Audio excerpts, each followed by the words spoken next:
Well, hello, hello, hello. Pink Lady T-Birds, happen to be watchers of my shit. My name is Jimmi Pynk. I'm home for like a hot minute. I'm supposed to be doing some stuff in my house, and I will because there's some stuff that I do need to do. But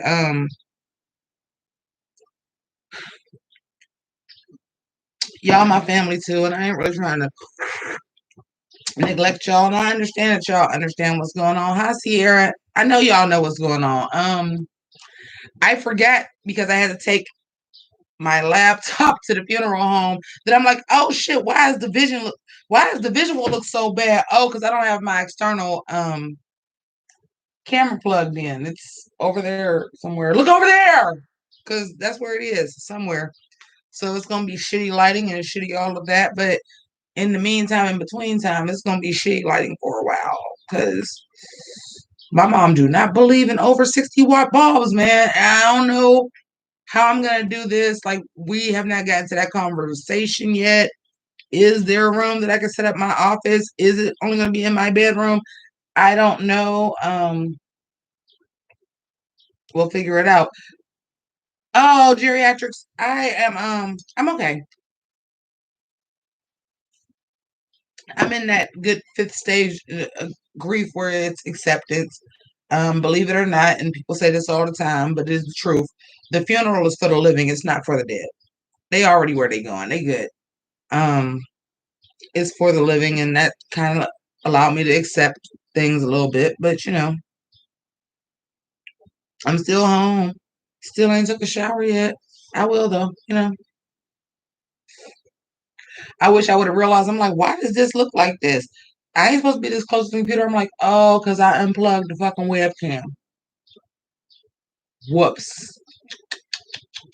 And now I can't plug it in. It's all right. I haven't.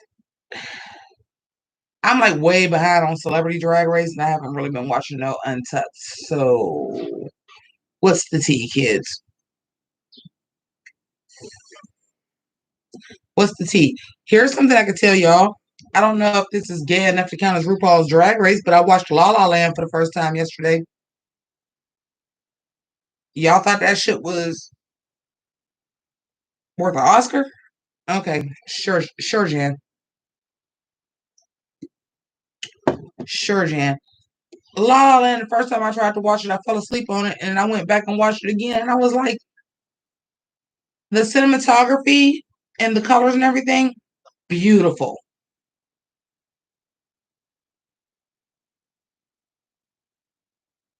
Oscar worthy cinematography, sure. Set design, sure, sure, sure. La La Land was trash. Y'all done lied to me. La La Land was fucking trash.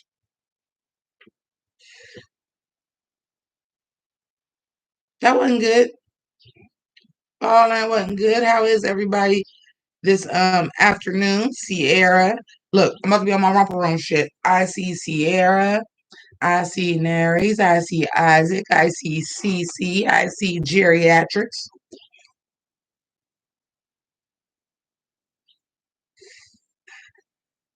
God, I hate that my external fucking thing is not up.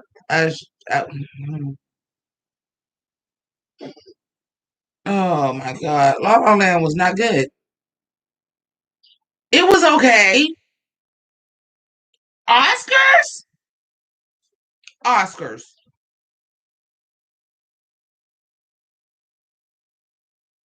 I will say I get the Ryan Gosling thing though. Because I would be looking at him, I was like, why do everybody think you fine? And he would like do something in the movie. I was like, that's why everybody think you so damn fine. I get that. Yeah, don't see it. Like, there are movies that I watch and I'd be like, see it because it's so terrible you won't believe it. Because I love it so bad it's good.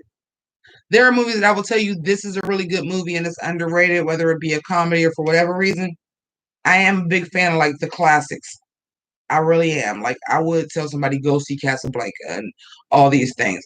But for people that don't like Grease, y'all like La La Land? At least Grease was a musical where the fucking musical numbers and shit was dope and the singing was good. Yes, yeah, I think that was the thing too, because I was like, okay, and there is a lot of homage to like classic musical. The opening number,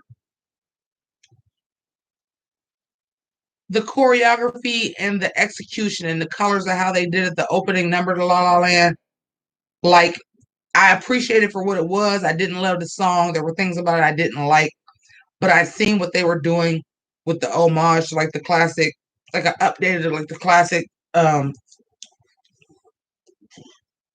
musical numbers. I'm gonna say the name wrong because mentally I'm not here, but Buxley, Bigsley, Buxley, whatever.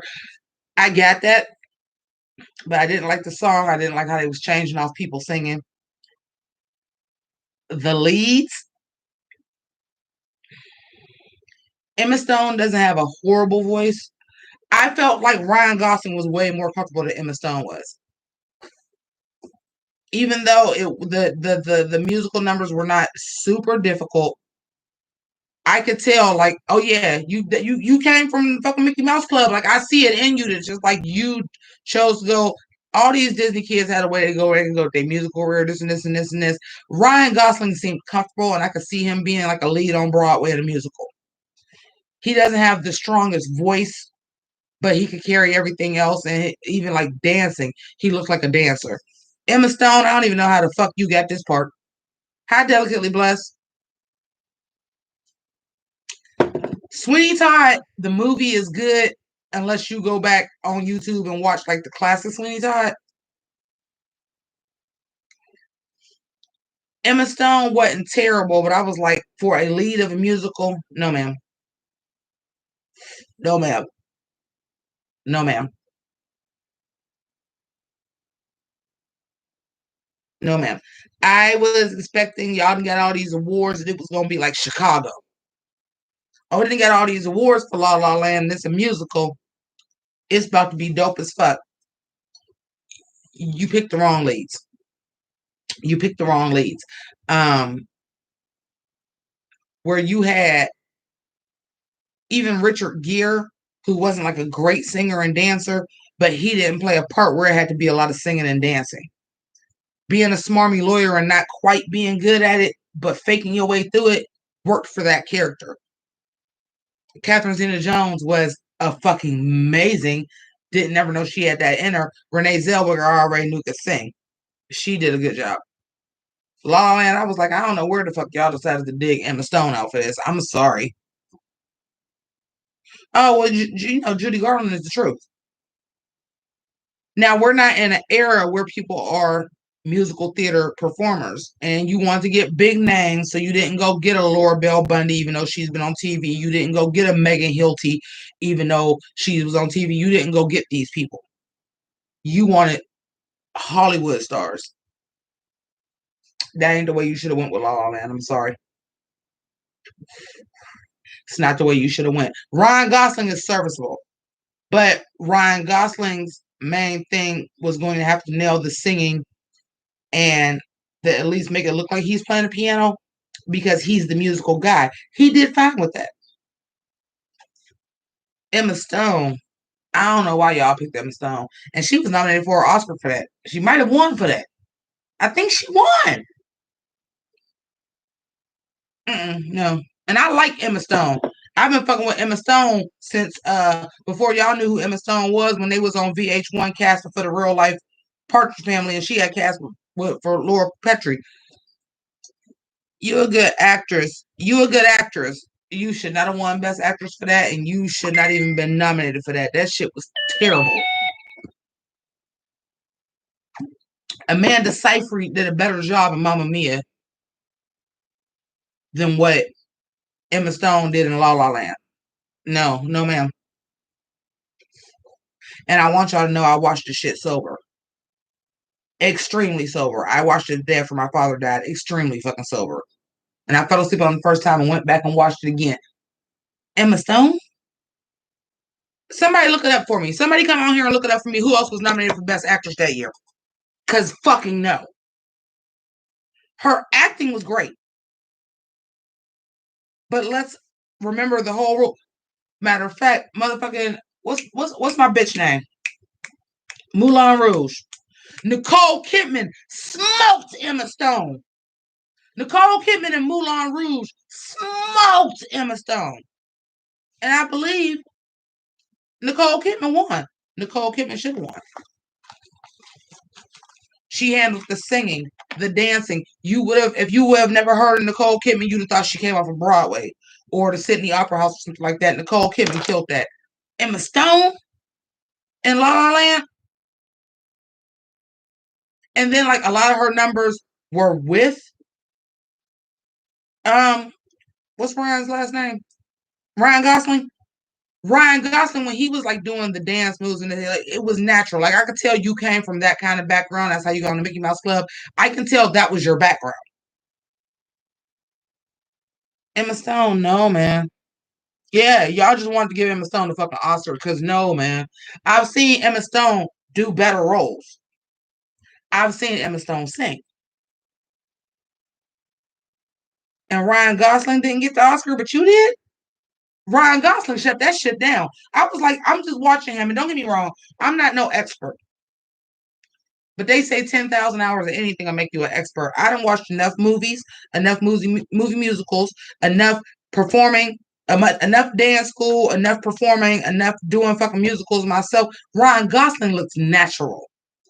I was like, oh, dude, before you blew up, and maybe even in between, like after the Notebook, you did some musical theater. He was comfortable. His stance when he would be doing certain things, even though he wasn't doing these very difficult dance moves, like he wasn't Mikhail Baryshnikov or Gregory Hines or nobody, but he looked like a dancer when he was dancing. She looked a goddamn mess.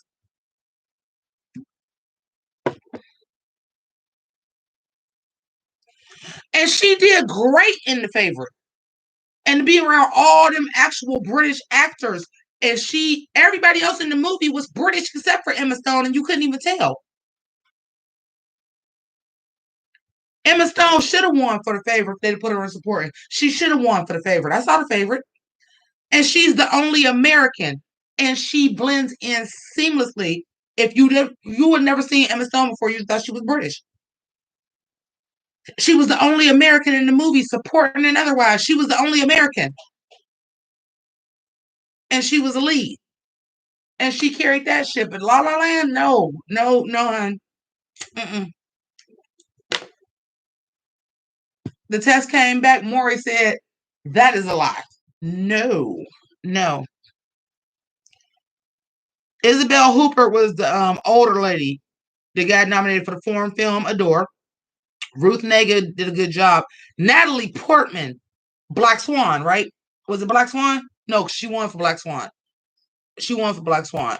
And Meryl Streep. First of all, we all know how hard it is to beat motherfucking Meryl Streep with that performance. Now, if Meryl Streep was nominated for The Woods or whatever, it was all for Jackie. She did that.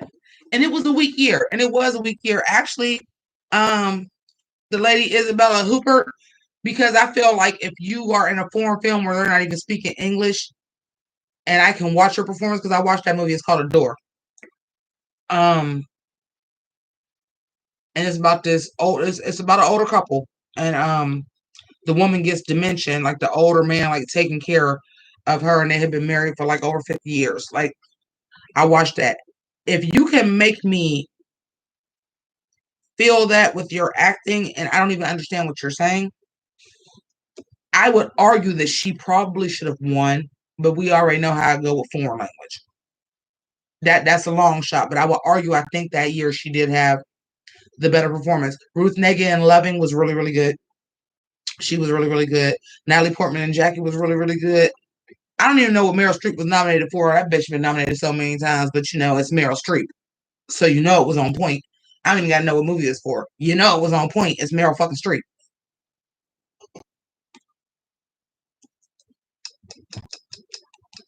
This is what's going to happen with Glenn Close.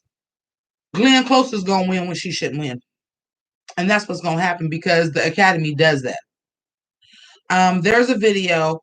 The channel is called Be Kind Rewind. I'm not subscribed to it, but I watch them a lot. And what they do is they talk about actresses and they talk about best actress and best supporting actress races.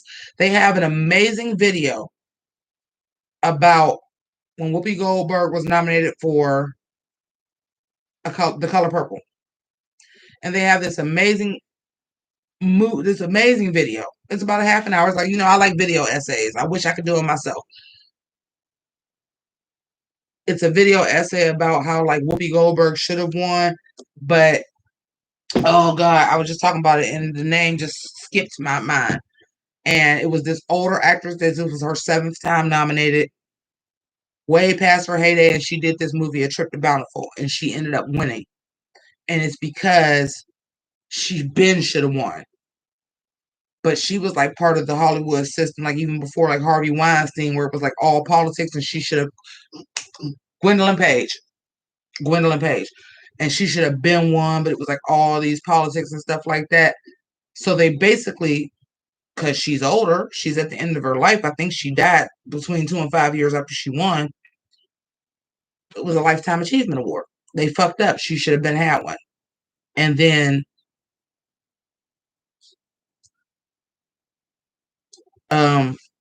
whereas Whoopi Goldberg probably should have won for playing Celie. She didn't, because now we got to give it to Gwendolyn Page, because we done fucked up for decades on decades on decades. It was like 20 years between her last nomination.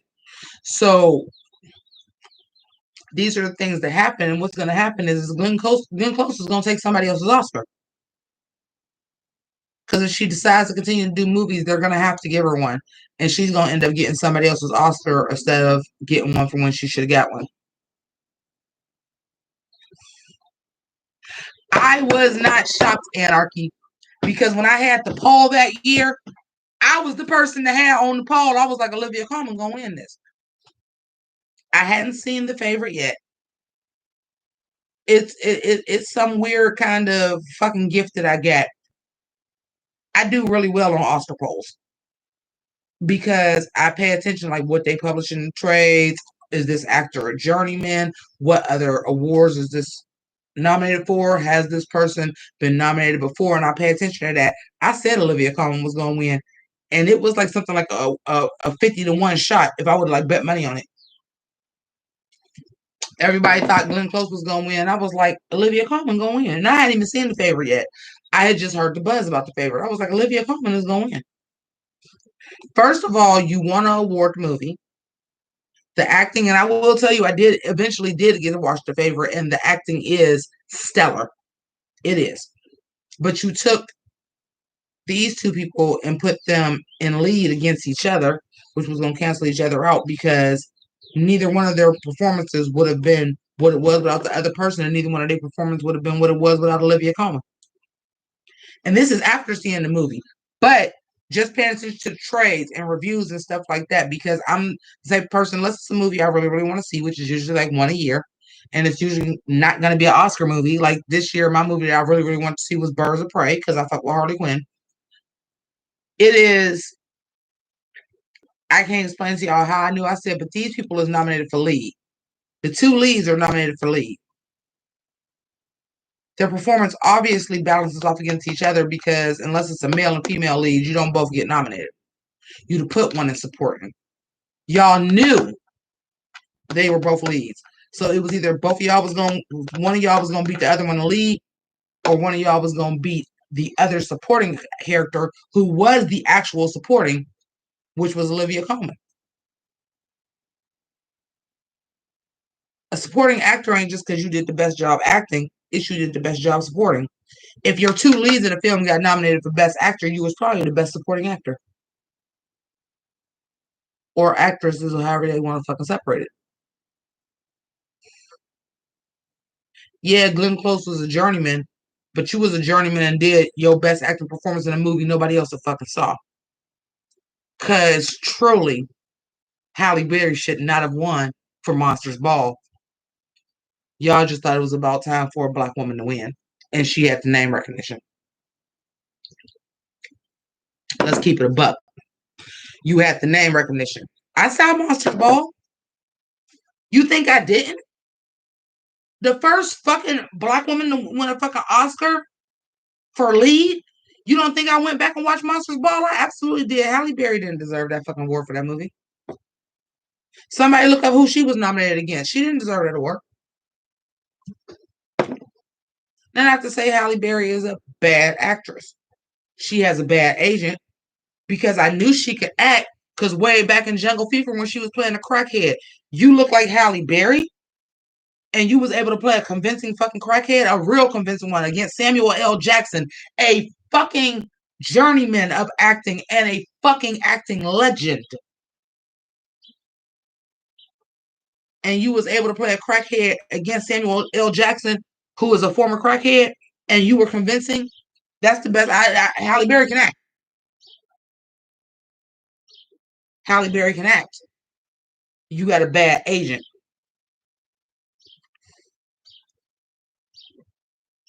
And you pretty enough that you was able to be a success anyway because you're one of the most beautiful women I've ever seen in my fucking life.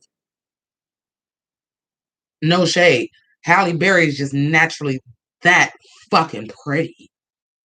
No makeup, everything. Because she was playing a crackhead. She was still pretty there.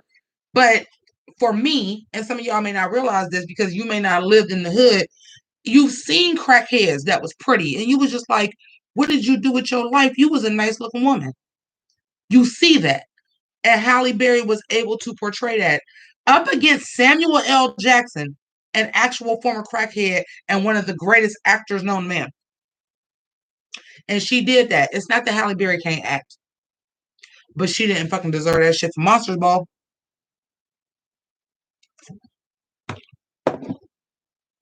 What? Somebody is accusing Sugar Cane of doing blackface? I don't see it.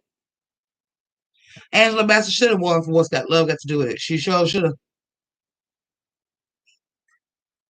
She did that. And I'm somebody that you have to understand my parents, one of which was, they're older.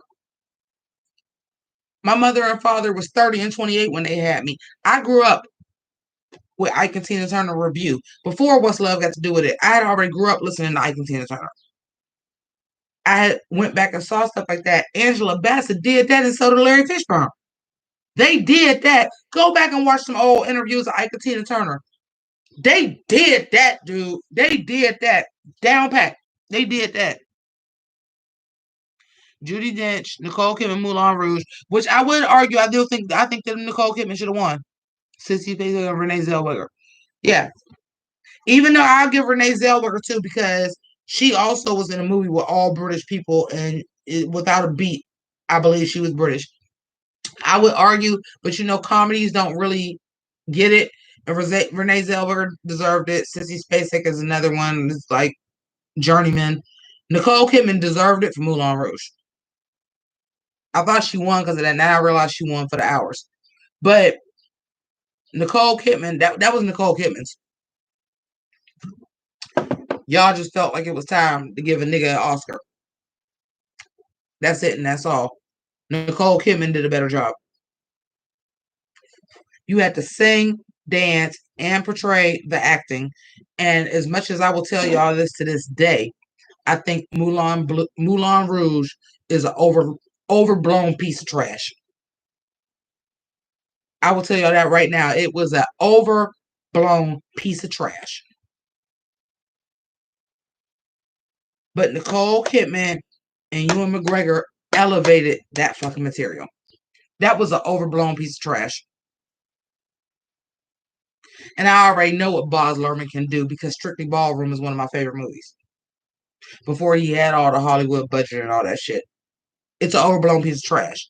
But Nicole Kidman and Ewan McGregor elevated that material to such a point. And Nicole Kidman had to carry that movie on her fucking back. She carried that movie on her back. And I get that it was supposed to be a little bit overblown because it was supposed to be, again, like La La Land, an ode to the old Hollywood musicals. So, of course, the acting was a little over. And the spectacle was a little over because I understand what you were supposed to do. You overdid what you were supposed to overdo. Nicole Kidman carried that movie on her fucking back. Nicole Kidman should have won for Moulin Rouge. And you had to do the singing, the dancing, aerial work. A lot more drama in that movie than what was in La La Land. A lot more drama that was in that movie than La La Land. Melodrama, yes, but that was the point of the fucking movie. Nicole Kidman carried that fucking movie on her fucking back. Y'all just, I'm not gonna take it away from her. I love that Halle Berry won. I love that it was finally a black woman that won Best Actress. I got a fucking Carmen Jones fucking movie poster in my fucking house. Y'all just don't never see it because I'm always facing the way. I have it hanging over my TV so that I always look at it. So unless y'all watched one of my lip syncs and really, really fucking paid attention when I was in that competition, you've never seen that I had a Dorothy Dandridge poster hanging in my house. Because I have it where I can see it at all times. It's hanging over my TV. It's the French movie poster for Carmen Jones. I got a picture of Dorothy Dandridge in my house. So, of course, I'm thrilled that a black woman finally won Best Actress. This is the thing that people don't understand. And I'm sorry, I'm only going to talk to the people of color for a minute because y'all not going to understand what I'm saying. We want to be recognized, but we want to be recognized. We don't want to be shit on and not recognized when we're not great. We want to be recognized when we're great. We want the fair shot. We want to be recognized when we're great. Don't give me no motherfucking no bonus flag like, oh, it's time for a black winner. So here, yeah, I'm happy she got one. But there are other black women that should have won that award, starting with Whoopi fucking Goldberg. Starting with Whoopi Goldberg. Whoopi Goldberg should have won for the fucking Color Purple. Period. We don't want a bone thrown to us. We want to be treated fairly based on our talent. Period. If we deserve it, give it to us. That's it, and that's all. We don't want to fuss. Oscar So White was about look at all these people that's not being acknowledged, that deserve that opportunity and deserve that chance. That's what Oscar So White was about. It wasn't give a dog a bone. It was we are doing the fucking work. And we are to that fucking level. So give us our fucking props. That's what it was about. It wasn't, oh, throw us a fucking bone because y'all don't never nominate black people. It was nominate the people of fucking color because we fucking deserve it. And that's where it gets fucking lost at. Right. When Hattie McDaniel won, she deserved it. But this is the thing I'm saying. I'm like, they think it's like, oh, we're complaining. We're not complaining because give us something. We're complaining because give it to us when we fucking earn it. That's what people of color are saying. That's what queer people are saying. That's what women are saying. We're not saying throw us a fucking bone. We're saying, but when we're up in the upper echelon and we fucking deserve it, give it to us.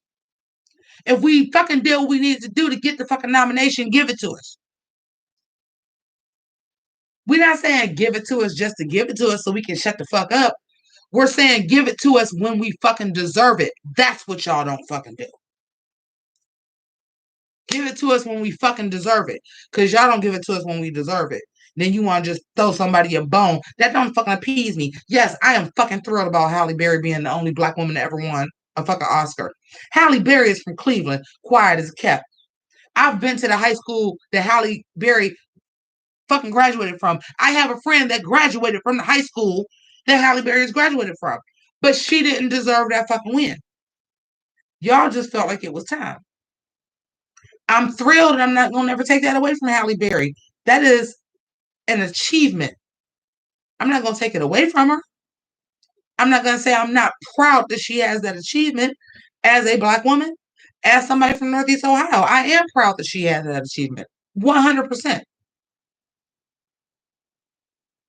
But y'all gave it because y'all felt like it was time. It's not because she had the best performance that year. Nicole Kidman did. Y'all voters decided, like, well, we can give them one now. We ain't got to worry about it no more. That's what y'all did. We're not saying throw us a bone. We're saying when we reach the achievement that we are good enough and we are great enough and we deserve it, don't be biased then. If we deserve it, then give it to us. That's what Oscar So White was about.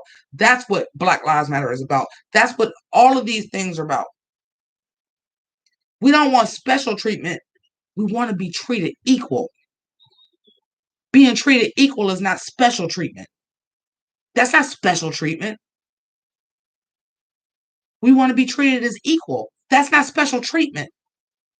That's what all this shit is about. We don't want special treatment. We want equal fucking treatment.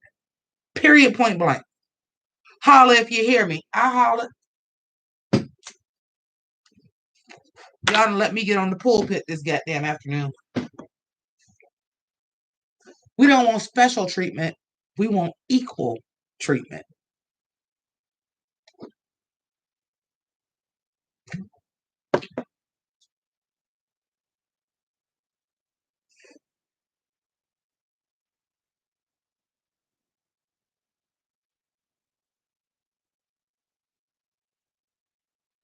I love Halle Berry. How could I not? She's from Cleveland.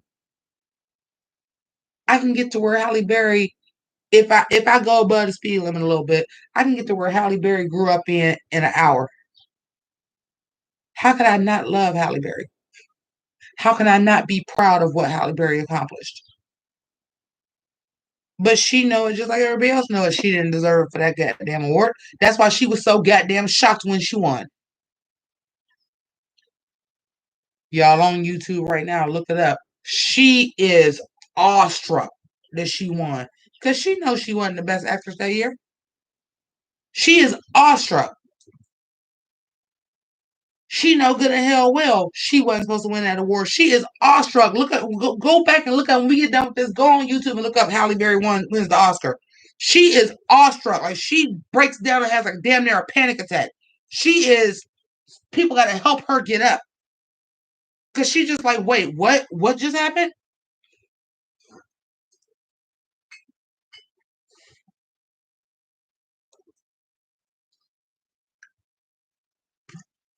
Y'all wanted to make a headline. Denzel Washington shouldn't have won for Training Day either. Who gonna look up who was nominated for Best Actor that year? Denzel Washington shouldn't have won either.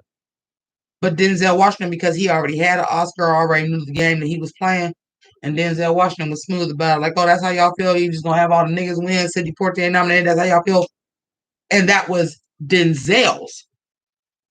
What the fuck happened? Like, oh, this is how y'all felt?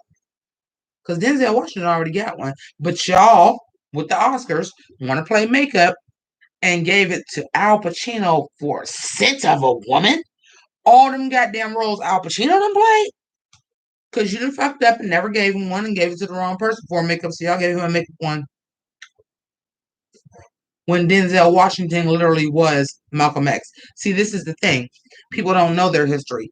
Y'all don't realize how well Angela Bassett and Lawrence Fishburne really did playing Ike and Tina Turner. Y'all don't realize how really well Denzel Washington really played Malcolm X. Y'all don't know. Ain't y'all history. Y'all don't care. You don't know how well them people really did that.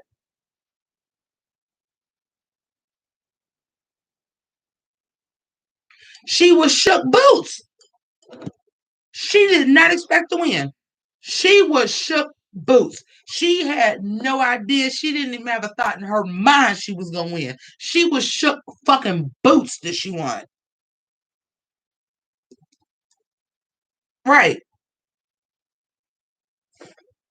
Halle Berry was shook the house down boots. She didn't even think she had. When you look at her reaction when they said she won, she didn't think she had a chance in hell.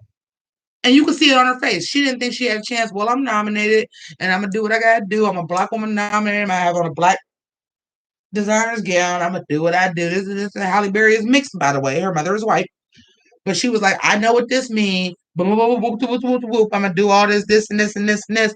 When they call her name, she didn't think she had a chance in hell. And you could see it in her face because her whole demeanor changes and she's shaking. She didn't think she had a chance in hell. She didn't even think it was a fucking chance. And you can watch it. And you can see it on her. She didn't think she had a chance in hell.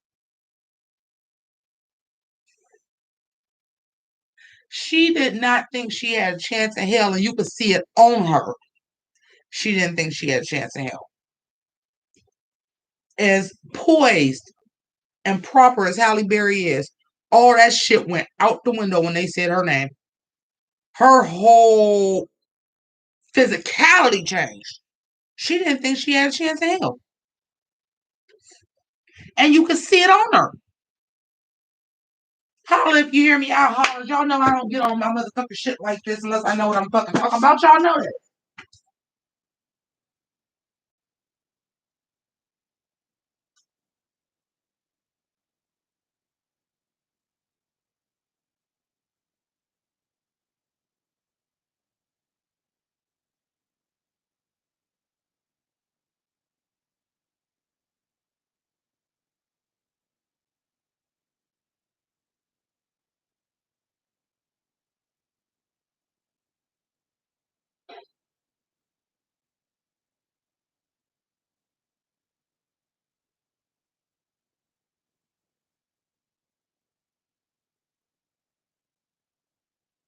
Y'all know this. Y'all know I don't talk my shit unless I know I'm not what I'm talking about. Y'all know this. Y'all know this. This is why I love. This is why I love y'all on YouTube. Because something that y'all learned about me that other people might not know. That y'all learn. I don't speak on shit if I don't know. And if I don't know something, I'll tell you. Well, I think y'all comment below. Do I know this?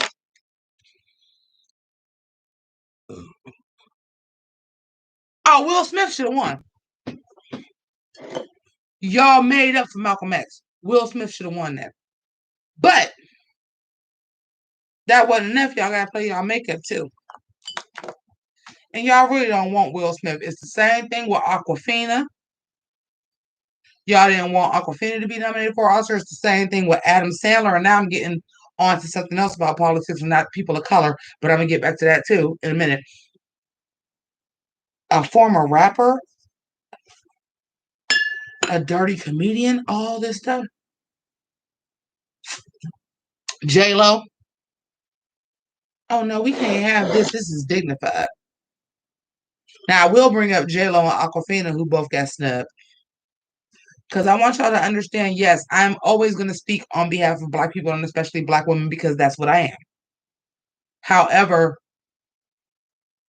don't you ever get it fucked up. It's all people of color and all women and all queer people.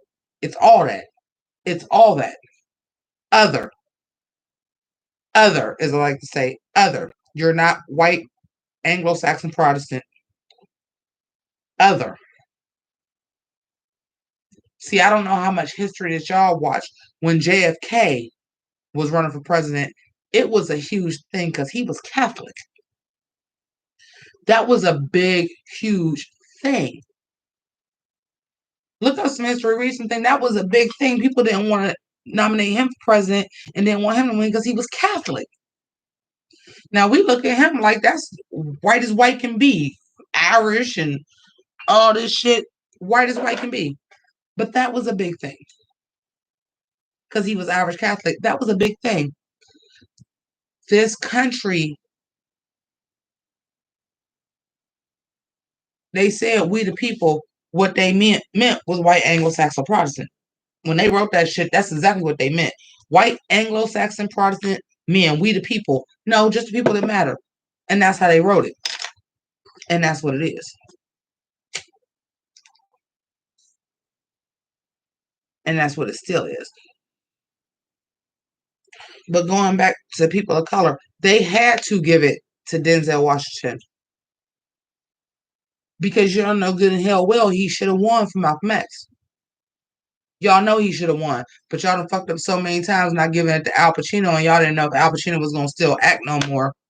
So let's go ahead and give it to Al Pacino. And the disappointment in that is for Sin of a Woman, Al Pacino Scarface. Let's take the hood out of it. Al Pacino is Scarface. Al Pacino played Cuban. Killed it. Nobody ever complains like, well, Al Pacino was playing whiteface. Nobody ever says that because he did it well. Serpico, Dog Day Afternoon, Michael Corleone, Al Pacino cold, y'all. Never got the Oscar, so y'all decided to give it to him for Scent of a Woman. Have y'all ever seen Scent of a Woman? That's not Al Pacino's best. Al Pacino did better in Jack and Jill than he did in Scent of a Woman. Y'all do these makeups. Hi, daughter. We good. We good. And I'll never forget this on my mama, because my mama is the person that noticed it. Halle Berry won Best Actress. Denzel Washington won Best Actor. And the USA Today, when they decided to cover the actors, had a picture of Jennifer Connelly. And my mom was pissed about that. Like, so your main people that won Best Actor was black, and y'all put the Best Supporting Actor as the picture. She was mad about that. Yeah, because these people were the ones supposed to be who won that year. Y'all felt it was time. Will Smith did a great job. Russell Crowe did a great job. I don't know if I've seen what Tom Wilkinson did. Sean Penn did a great job. Denzel Washington shouldn't have won that year, but he should have won the year before for Malcolm X. It's called a makeup.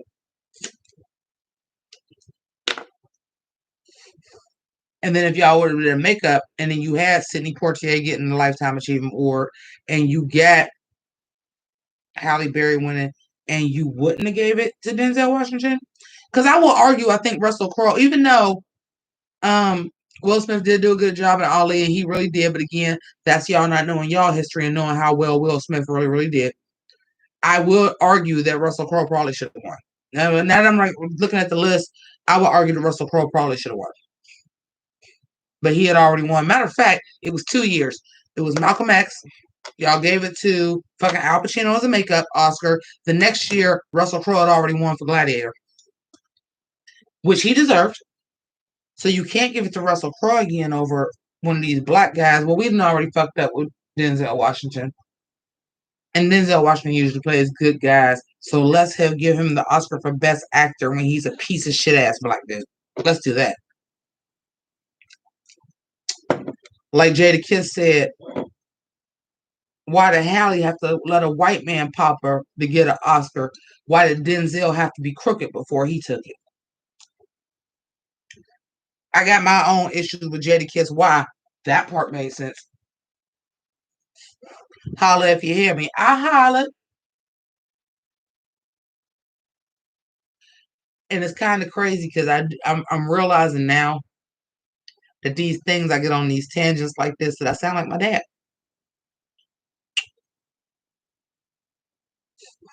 And I've had these conversations about my dad with my dad about these types of things. My dad is the OG woke dude. Make no mistake about that. Rest in peace, pops. But my dad was the OG. I've had conversations with my dad about this. I've had conversations with my dad and my mom. I've had conversations with my mom about this.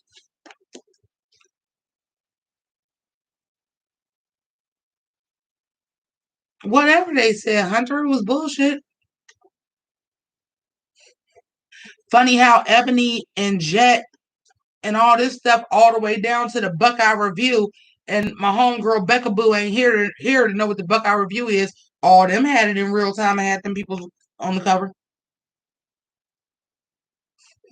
The own Youngstown Vindicator didn't have that, but the Buckeye Review did. BET did. Ebony and Jet magazine did. And I don't even know if it was such thing as a boss or nothing like that, but there was other things. Black Planet back then, they had the right people on the cover from the Oscars, actual pictures.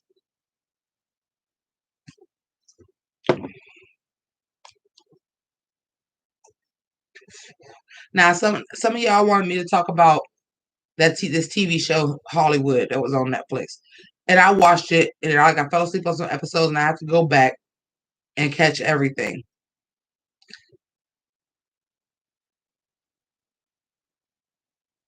Ryan Murphy, sit your ass down. Sit your ass down. You wanted to make this alternate Hollywood where it was okay for queer and people of color to get they due and shine on that shit. Everybody should have been a fake fucking character. Everybody should have been a fake character. I'm sorry. From what I saw Hollywood, and I'm gonna finish it so I can see how they got to the end of it. It was smash. I don't know how many of y'all watched Smash on NBC for them 2 seasons. It was smash, and it was terrible. Brian Murphy, you can't right Hollywood's wrongs. And I understand it's an alternate history. That wasn't good. I hate to tell y'all. It wasn't. I will say Queen Latifah did a very, very good job as Hattie McDaniel. The dude that played Rock Hudson was not good.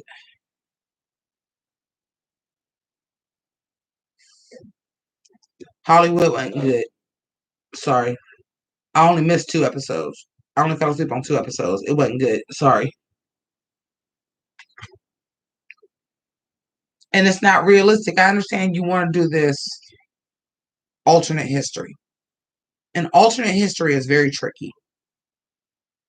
Alternate history is very tricky.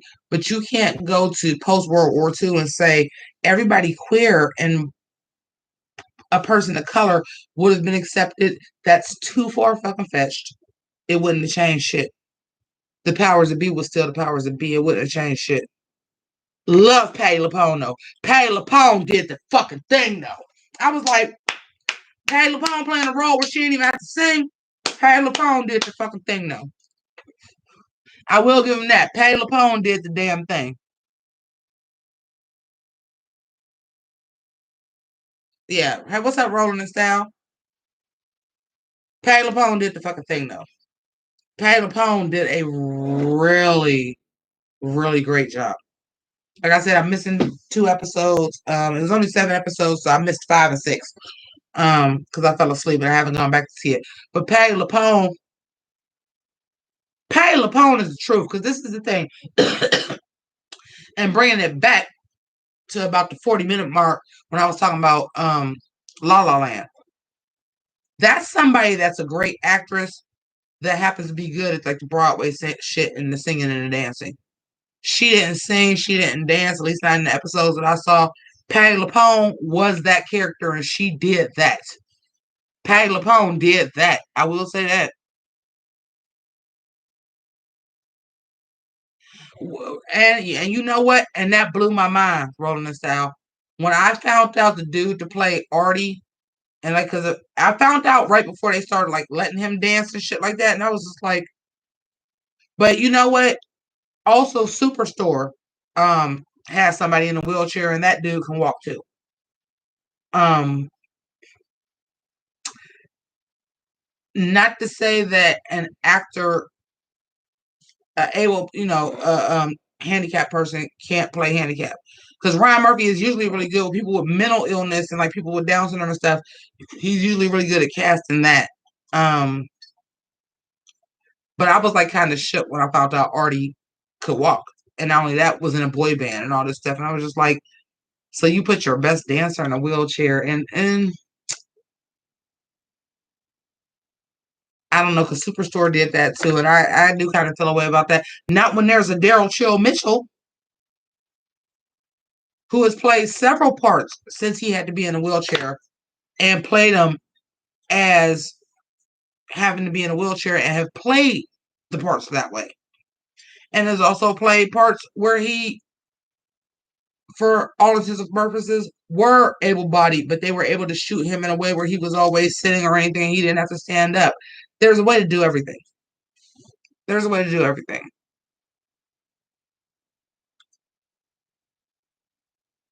Drake played a person in a wheelchair. Well, Drake is a little bit different, Isaac, because the character became disabled during the show. He was able-bodied all the way up. You can't just switch actors. If it was the character was in a wheelchair to begin with, I get Drake playing a character in a wheelchair because the character was able-bodied from Jump Street. You can't just now change characters. Now, had he been in a wheelchair for real, you can change the character to happen to be in a wheelchair for whatever reason. But that I get.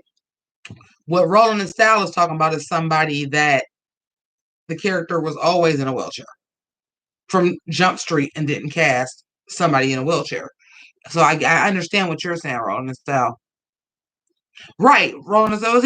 We here. Like, I get it. Like, Artie never walked on the show. That was never a thing. So you could have cast somebody that was a singer that was really in a wheelchair. I understand what Roland and Style is saying. Like, when the character has to get into a wheelchair and this is already the person that was cast, that I get.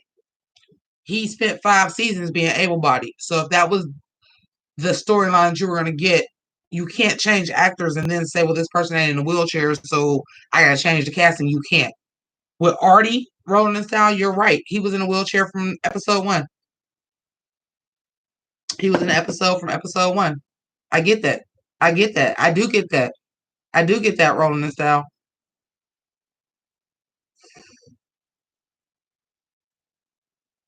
Well, Artie got a dance dream sequence because Artie could walk. That was way down the line. That was something that you probably didn't think of ahead of time. Like, well, I'm going to let this person walk in the dance sequence. That was like season four. So rolling this down, I feel what you're saying because I was shook boots when I was like, wait, this person can walk, and I didn't know the guy on Superstore wasn't already in a wheelchair until I seen him on Drunk History, and I was like, wait, you ain't in a wheelchair for real? I have to say, there are some things in Hollywood I can excuse. I don't know in the Drake situation where you decide this character has to be disabled and they were able bodied, I get. If you're gonna have a character from Jump Street that's not able bodied and they're in a wheelchair, I do feel like you could have probably tried to cast an actor who was actually in a wheelchair.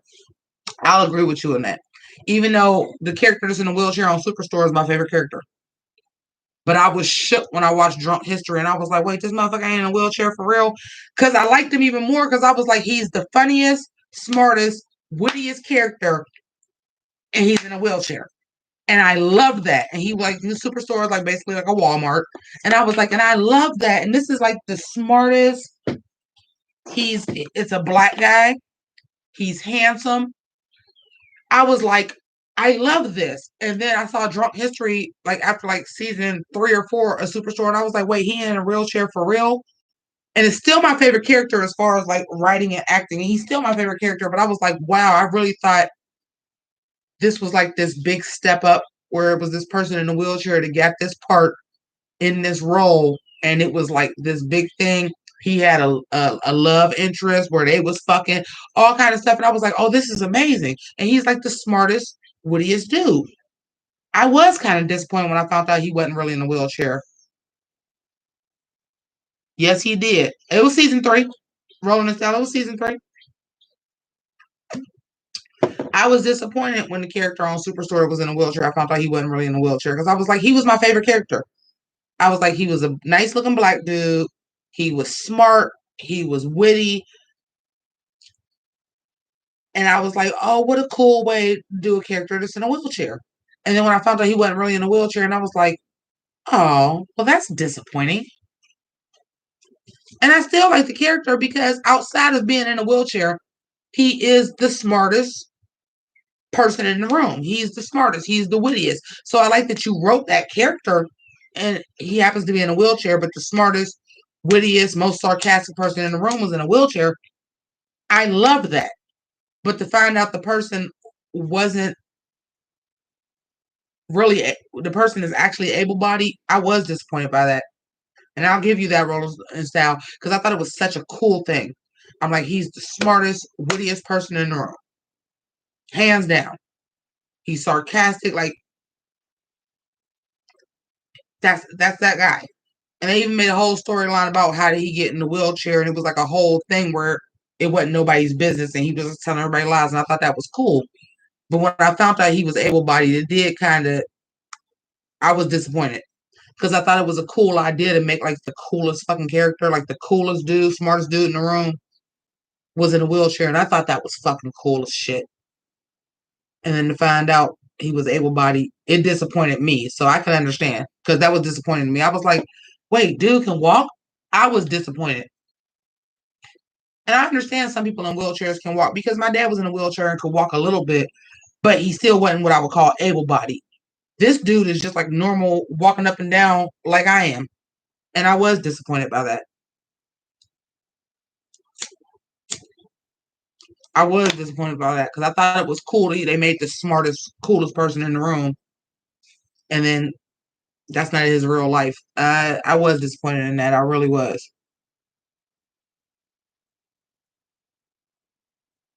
No, promote that. Please, Rolling This Style, promote that. You said you have a video on your channel about disability representation on your channel.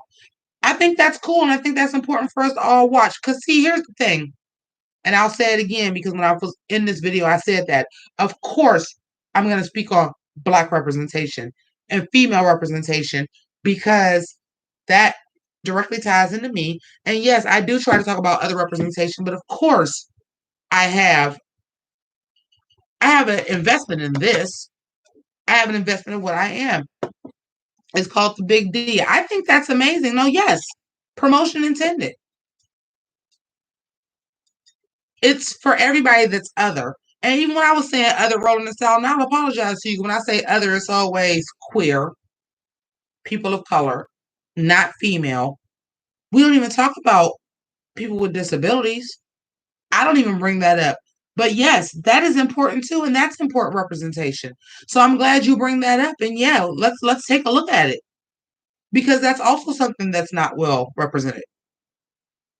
Everybody is not white, straight, cisgender, Anglo-Saxon. That's not everybody. And if we're going to talk about the otherness and what needs to be represented, we all need to be represented. And I'm glad you actually popped in here because I never talk about that myself. I never talk about there's an ableist bias. That's fair. And it should be included in the conversation. Until I started talking about Superstore, so you came in here, I didn't even ever realize that. And for some of us, because if you don't know who Daryl Chill Mitchell is, you don't know that there's this actor out there that plays roles and he is in a wheelchair and he does play roles where he's in a wheelchair. He plays roles when he's not, but he's just always sitting down and we don't know about that. For those of y'all don't know who Daryl Chill Mitchell is, y'all seen House Party? Chill, quit bumping the table. He started out able-bodied. He got in a motorcycle accident. He became disabled. He is paralyzed from the waist down, and he is in a wheelchair. And he's still working. And he's still working as an actor. What's up, Noah? But yeah, that is something we should be talking about. And I will say it myself that I'll talk about some other. I don't ever bring up like disabilities and stuff like that, and that's other too. And they need to be included in this conversation 100%. Shallow Hal did have a very good representation of actors with disabilities. It did.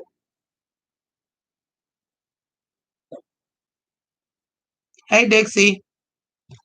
I missed you, boo. You on Oracle drama? I don't even want to bring that drama back up right now. I'm in a good place.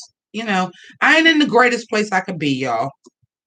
I'm not in the greatest place that I could be. But what I will tell y'all is this. My father didn't want nobody to be sad. And he wouldn't want us to just be crying all day long and sad. That wasn't the type of person he was. He was about joy and he was about happiness and he was about helping other people. He was about telling the truth.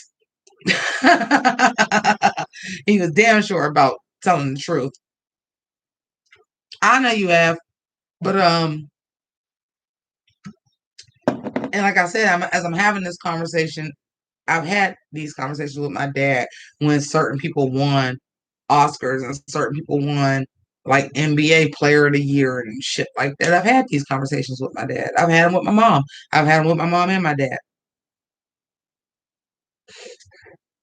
I didn't know my dad watched my videos, but now that I know he do, I see it, even though I didn't realize it, walking in his footsteps. And like, I don't even know these people personally, and they got a problem. I help them. I be like, inbox me, talk to people, stuff like that. I didn't realize that.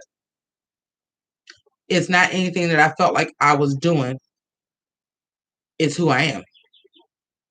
And I get that from my dad and I get that from my mom.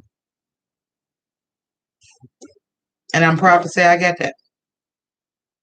As selfish as people think that I am, I was like, to a point, yeah, I was a spoiled fucking princess. My dad is a fucking legend where I live at. To a certain point, yeah. And to a whole other point, not even close. If that makes any sense.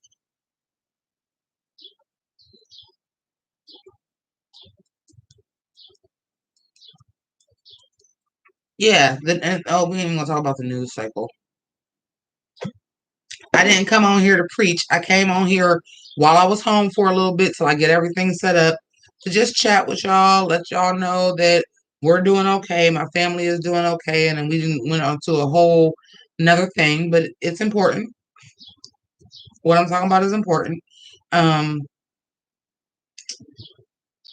I just wanted to touch base with y'all because the beautiful thing about it is I knew y'all was worried and I knew y'all was concerned. And that's the beautiful thing about my channel and my family and the House of Grease. I built something for us to all be ourselves. As much as I love my real family, my government family, my immediate family, my patriarch is gone. But as much as I love my real family, I built something where everybody can be here and be themselves. And I'm proud of what I built. I don't need 10,000 subscribers. I don't need 100,000 subscribers. I like what I have. And sometimes I may help y'all, but a lot of the times y'all are helping me more than y'all will ever know just by letting me say what I need to say. And I love that. And I wouldn't trade it. And on top of that, it allowed me to have a second income. I never started YouTube for that. Did I fall into the trap like, oh, now I'm making money off of it? I fell into that trap for a couple months, a couple years ago. I do this because I like talking to people. And I've always, even when I started rapping, there's always going to be somebody that feels like you feel that needs to hear that they're not alone. And that's why I do this YouTube shit. And if I feel like this, there's somebody out there that feels like this. Whatever the issue, whatever the problem, major or minor, if it's one person that feels like this that needed to hear you're not alone, then I'm happy with that. Because sometimes I need to hear that I'm not alone. And y'all provide that for me. Sometimes I need to hear, whether it be just as little as, fuck that, this person was robbed on this show. But somebody agreed with me. And sometimes it's something as serious as my boyfriend raped me because it was my boyfriend, nobody believes me. Or I didn't want to tell my story before now. It could be something little, it could be something major. But everybody needs to hear that somebody else is going through the same thing. That's what this is. This is a safe space for people to say. And that's what I built. That's what I wanted it to be. I don't ever got to be a big YouTuber. I never wanted to be a professional YouTuber. And as much as I said people need to hear what I needed to hear, I needed people to hear what I needed to say too. Like I said, this is therapy for me. And I have a whole second family now.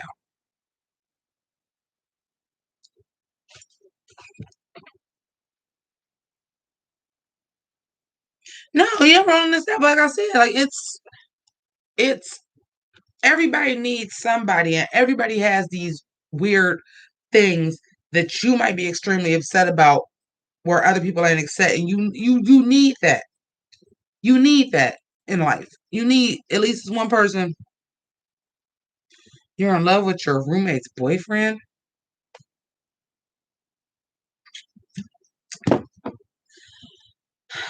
Well, hun, that needs and okay. You're in love with your roommate's boyfriend. First of all, it's your roommate. Now I understand everybody is not the same. Is your roommate your friend, or is this just somewhere you moved into? Let's start with that. The OG viewer. And that's what I'm saying. Like I literally started out C Maddox, rest in peace, C Maddox, because I needed somebody to talk about Drag Race, and he missed a review, and like I started reviewing it like in the middle of a season because they weren't there. Well, I'm about to break it down. Hold on, let me go to the bathroom because I'm gonna have to break this down for your ass. Let me go to the bathroom. This one what I do. Okay.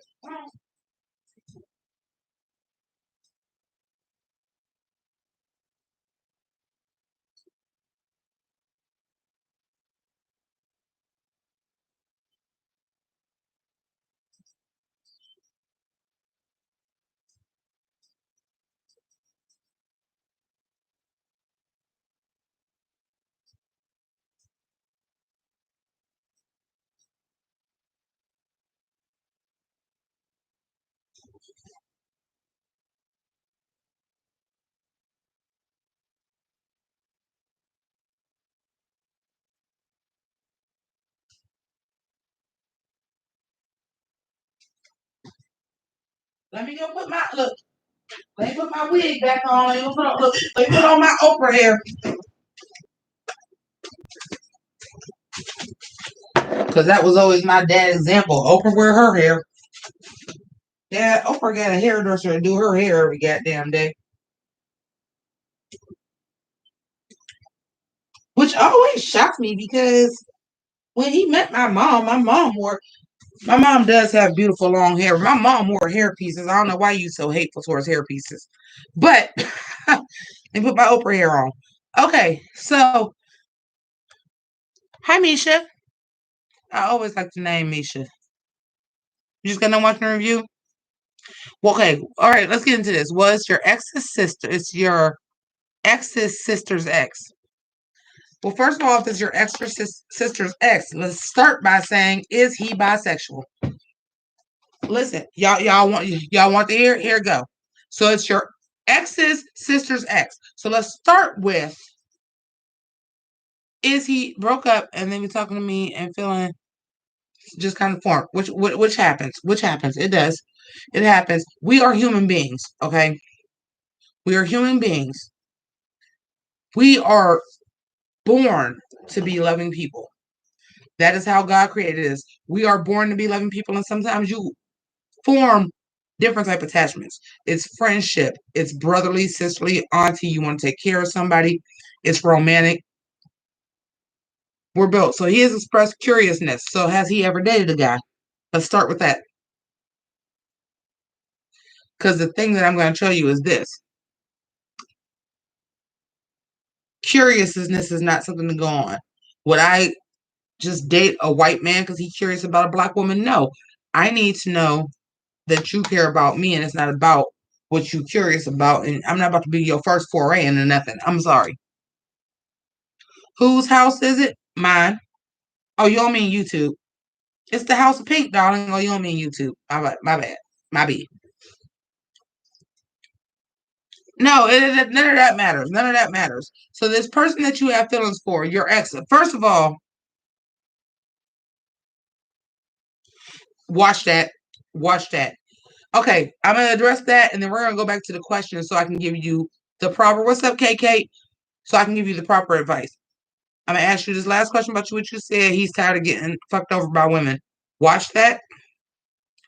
Watch that. Now, usually I see it the other way around because women are, not saying that men aren't, but women are extremely loving and women like to have attention on them.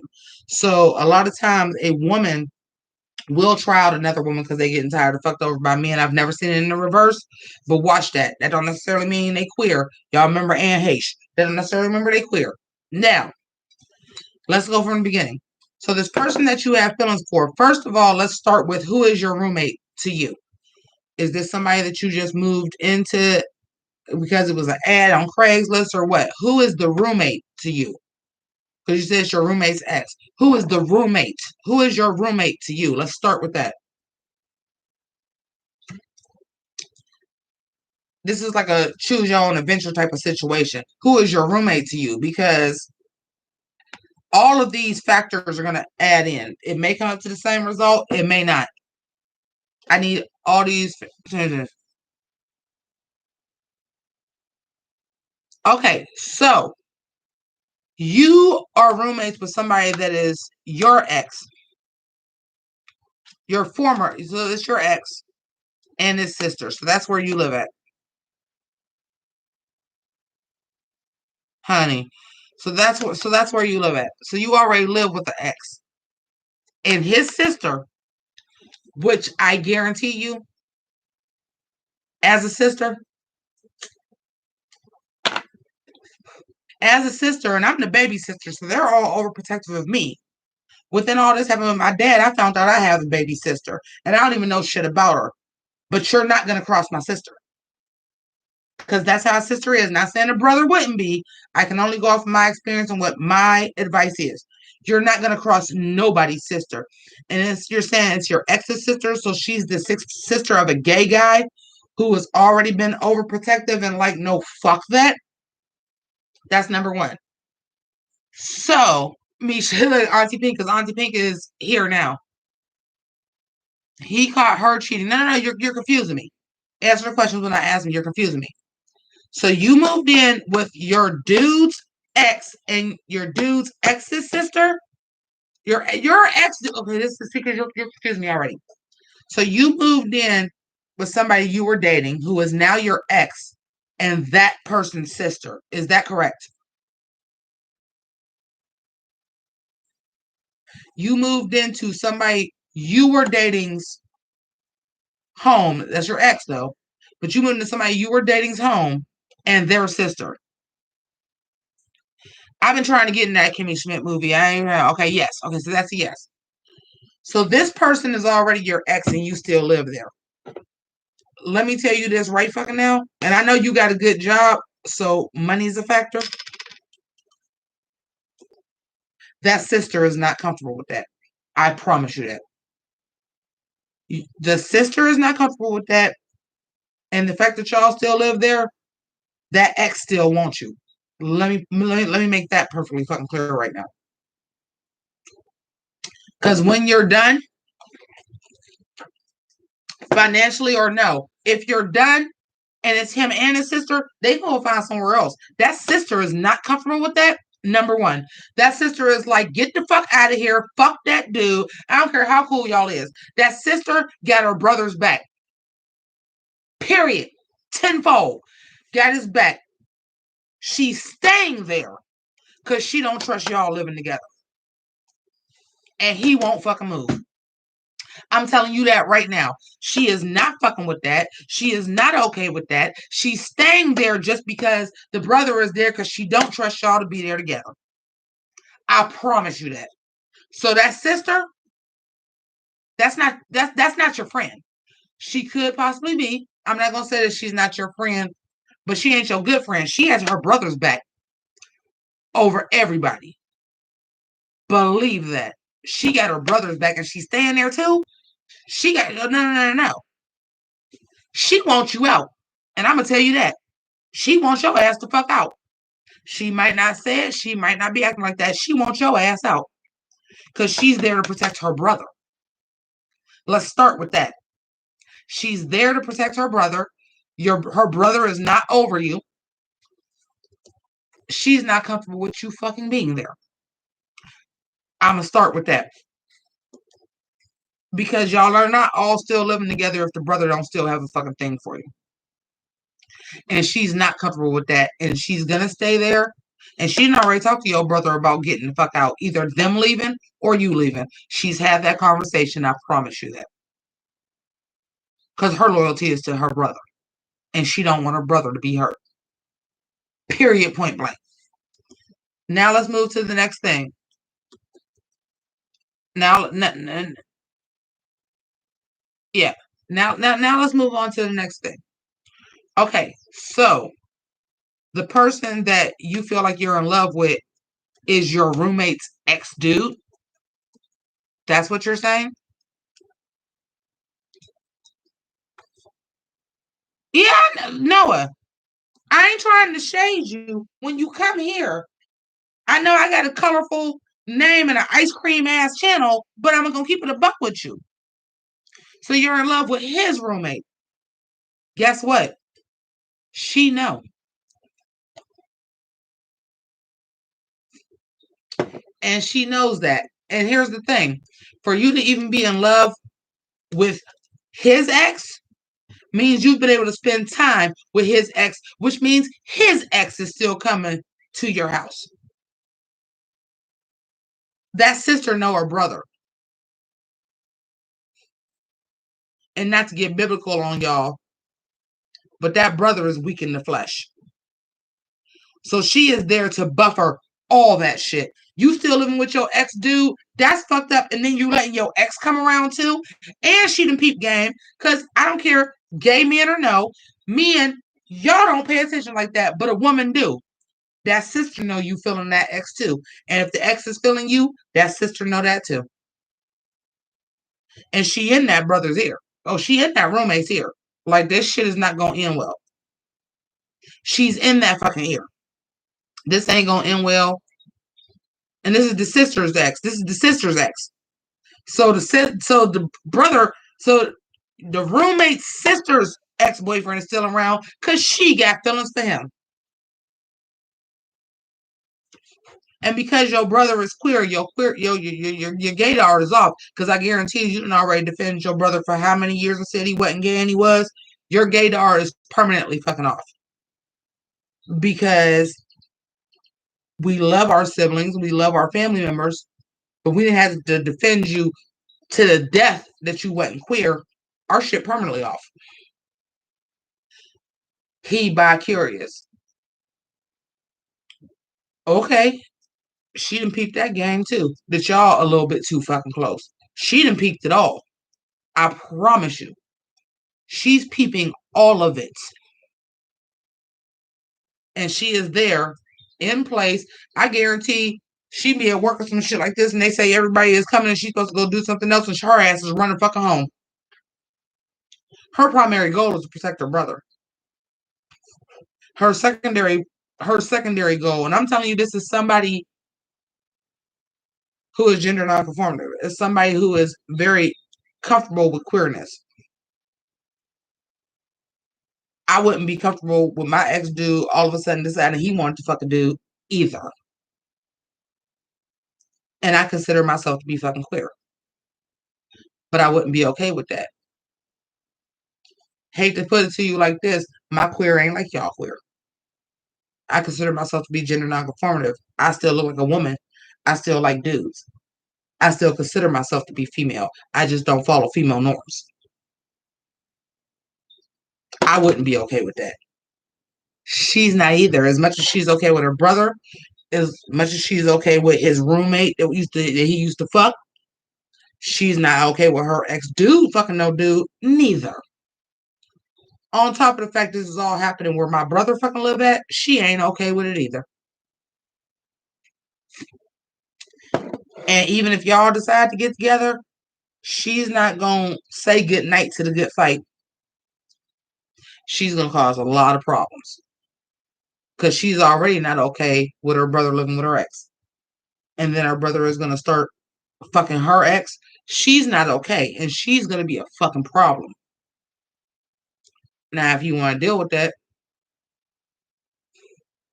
and once she's a problem, that roommate is a problem because she's gonna be in that ear good. And then once you start fucking her ex-boyfriend, the shit she's gonna talk is gonna be fucking unprecedented. She's gonna tear all four of y'all down. And she's okay with doing it. She will take all four of y'all to the mat, herself included, and she's not gonna have a problem with it. She already don't like you. I'm telling you that right now. You still living with my brother and y'all don't even go together no more. She already don't like you. She already don't fucking like you. Then you gonna fuck her ex dude who has never been with a woman and now he wanna be curious and you're gonna decide you wanna be fucking gay after me? She's gonna take all four of y'all down. And she don't have no problem taking herself down with it. Cause now her self-esteem is hurt. Well, what the fuck was I doing that made him decide to be gay? I'm telling you the fucking truth. I'm telling you the truth. I know we all want to be progressive and y'all know. Like I said, I'm fucking queer. I fuck with all queer people. I got a fucking queer YouTube channel. I'm telling you the fucking truth. She might be okay with fucking queer. She ain't gonna be okay with her fucking dude being fucking queer. And it's her ex-boyfriend and your roommate's ex, and she already don't fucking want you there. I'm telling you the fucking truth. Leave that alone unless you want a four-way mutually insured destruction. Leave that alone unless you want a four-way mutually insured destruction. Because that's where that's leading. And the fucked up thing about it is, Noah, I love you. You're not going to be affected the worst by that. It's the sister. It's the sister that's going to be the worst affected by that. I let my brother get drugged down. My self-esteem is lowered because my ex-boyfriend decided right after me, he decided he wanted to try fucking men. I should have warned my brother against this to begin with. She's the big loser. Now, she ain't gonna have no problem taking all y'all down, herself included. But she's the one that's gonna be the most fucked up. She's gonna be the one that's the most fucked up. And I'm telling you the truth.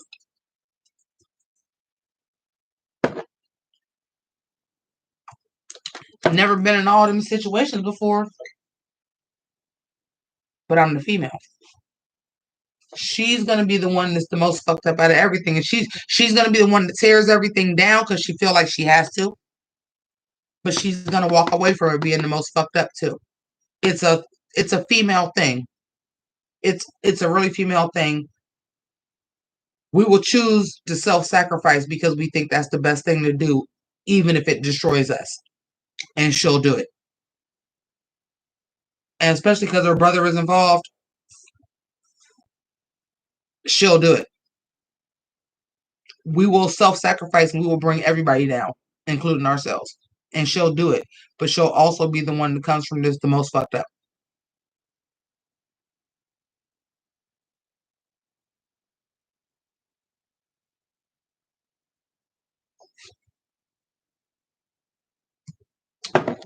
Now, where's the lie? Holla if you hear me. I holla.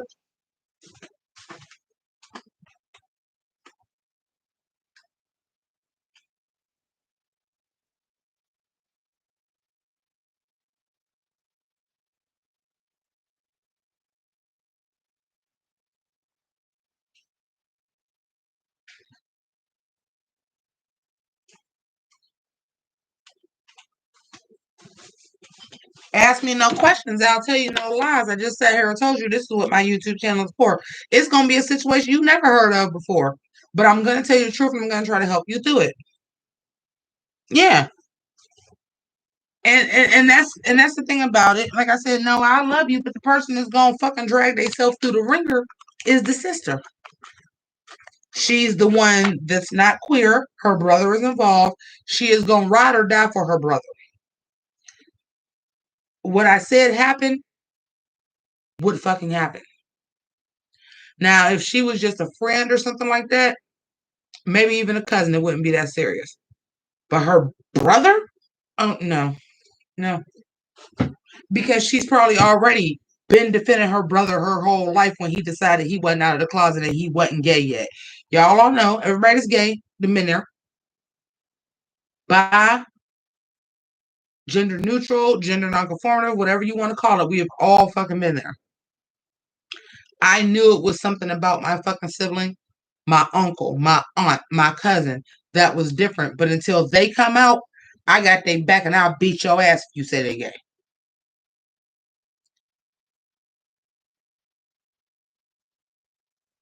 And it's really, I mean, straight guys do go through it, but straight females, it's completely different. It's completely different. It's really different. And I see how it's going to play out. I've never been to the UK. I have never even been all the way across the United States yet. The furthest I've been is Kentucky and West Virginia. I've been on the East Coast a bunch.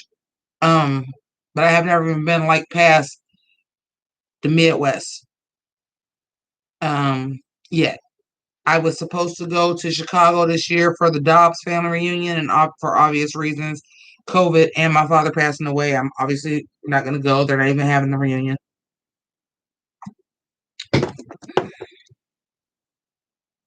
No, Noah, you already know. You already know what's happening. This is the thing.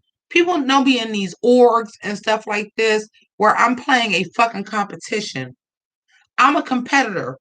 I'm not gonna be cool. I'm not gonna be nice. I'm gonna cut you down. That's how I fucking play.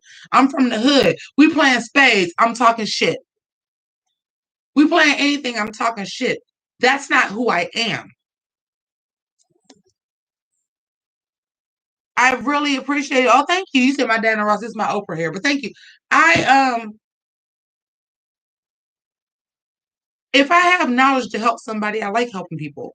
And I because a lot of times people give advice and stuff like that, and it might not be the way you want to hear it. And even though I'm not sugarcoating it, I will try to say it in a way that you understand. And I enjoy doing it. Sometimes you need somebody to not be like, oh, sweetie, it's okay. Sometimes you need somebody to tell you, like, no, this is what's going to happen. This is the order it's going to happen. Try it. Come back and tell me. I know that's how it happened. I'm not going to go into the whole speech of this is why I did the YouTube channel to begin with. This is why I started rapping. I'm not going to go through that speech again. But what I've built here, I don't never have to have no more subscribers again. I'm happy with what I have because we are a family and we can have these conversations and we can have these conversations honestly when we can't have them honestly anywhere else. That's what I want. That's what I wanted. And that's what I built. We can have these conversations that you may not be able to have with the people in your life. That's like physically in your life. And the people, that's what we're here for. Everybody needs to know somebody else is going what they're going through. That's what I built. That's what I wanted to build. And that's what I have. And I'm very happy with it.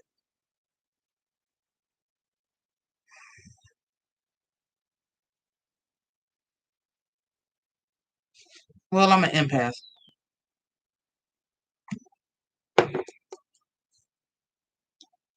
I'm not gonna get all Christian or holier than thou on y'all either because I don't believe in that and trying to preach people and trying to make them believe what you believe. But I know where I'm at and I know where my faith is at, and I'm also an empath. So sometimes y'all bring stuff to me and I feel it. Noah, you did not have to do, baby. Yeah, well, look, listen. This ain't Miss Cleo. You didn't have to pay me. I appreciate you. You didn't have to pay me for that. I love you. I loved you from the moment I fucking met you. When I met him in the fucking game, I was like, this is my guy. And I knew it early. And I went to Nika and I was like, y'all, you know Noah, you're my guy. I fuck with you. It don't take much more than that for me. He got in contact with me. We was playing the game. We talked a little bit. We was talking about RuPaul's Drag Race. We was talking about Claws. I was like, this is my guy. I already knew what it was. I have that discernment about people. That was my guy. I already knew what it was. I knew that he would be loyal in the game because I knew that he was a loyal person, period. It wasn't to advance in the game. I felt the spirit. You're just a loyal person anyway. Whoever would have fucked with you, you'd rode.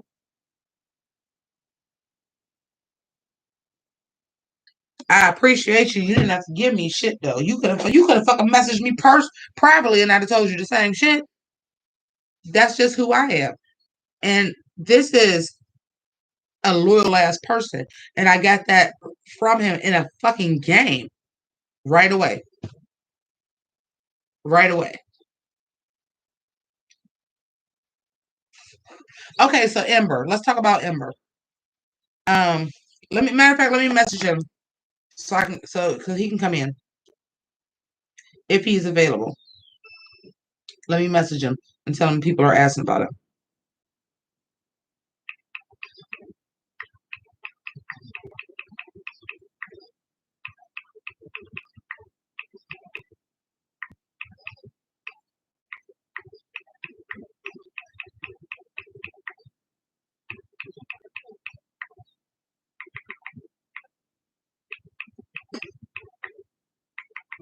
I hate this phone.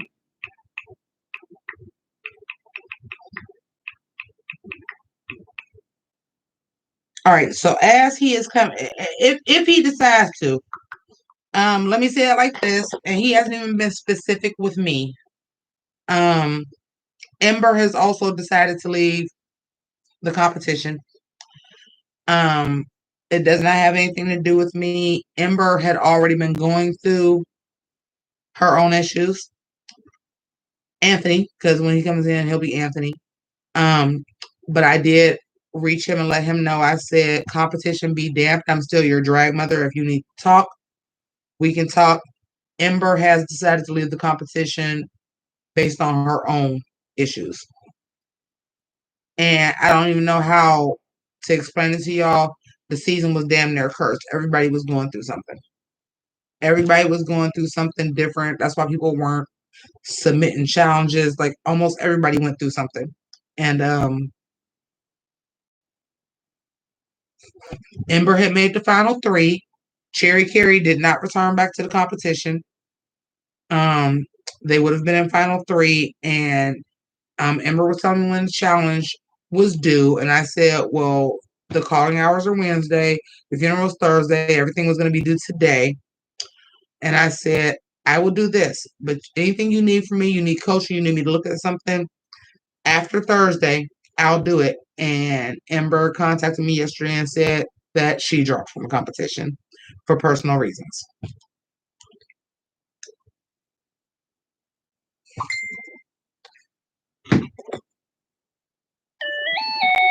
Oh, you got to work.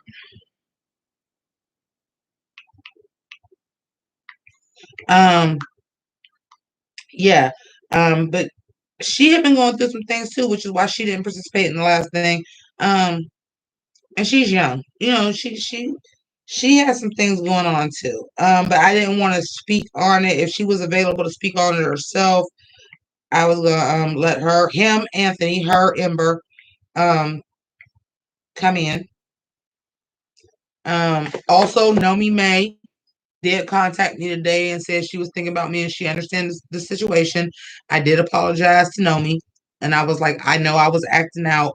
This is what I do when things like this are going on, and I know I'm wrong. And she just was like, hey, this is what happens. Everybody acts out in tragedy the same way. So, oh, she's here. Ladies and gentlemen, Miss Ember Smoke Pink.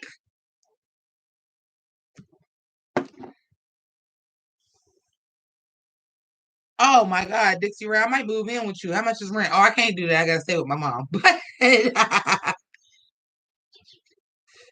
I was just letting everybody know, Ember, like I said Anthony is him, and then Ember drag daughter. But um I just letting them know because somebody just happened to have brought it up and said, did you get any more tea from Ember? And I was like, well, let me see if she'll come in the room. But y'all will see Anthony. So when I say Anthony, I'll say him, and Ember, I'll say she.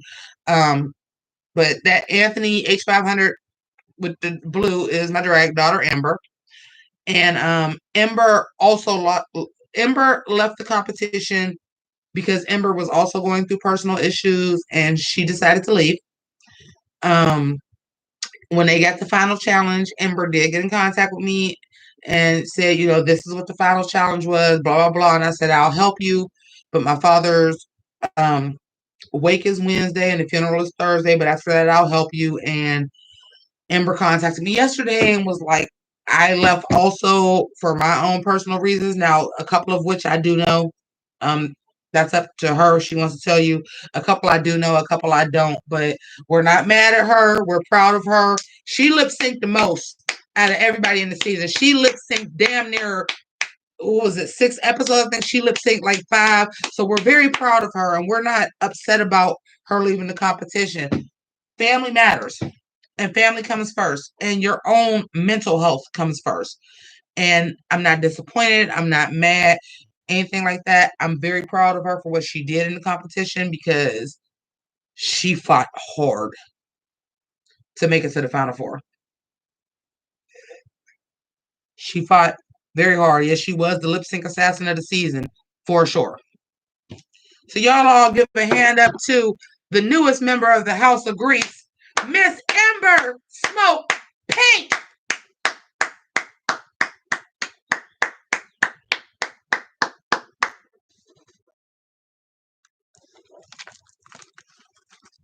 And listen, Ember, they all know I have bad anxiety. They know.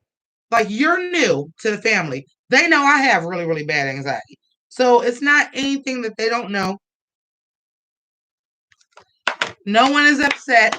We are all so proud of you. They've been watching the competition. We are all so proud of you. And we are proud to introduce you into the House of Grease. And we are proud that you are my daughter. Your sister might be in here. Where Amara at? Your sister might be in here.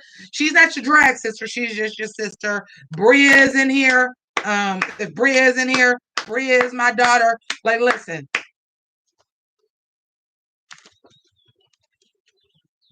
Like, we are proud of you. They have watched it. They have watched you lip sync the house down. Amara is your sister. You got a sister now. You got two. Whenever Bria decides she gonna show up, you got two. You got family here, Ember. And I mean that. You got family here. They will tell you, you got family here. We don't fuck around. You got family here. And one thing I want to say about Ember is Ember, when all this shit was going down and everything, Ember had my back everywhere. Orgo drama in the group. Ember had my back. This is my child. Understand that. Had my fucking back the entire time. Never switched up. Never nothing. Had my back. So we are extremely proud of you. We are okay with you leaving the competition. Your mental health and your family comes first. It's fine. No one is upset. We're very, very proud of you. You fought very hard, and no one is upset. And no one is upset.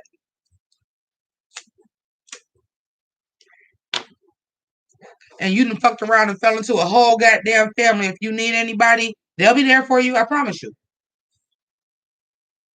You done fell into a whole goddamn family.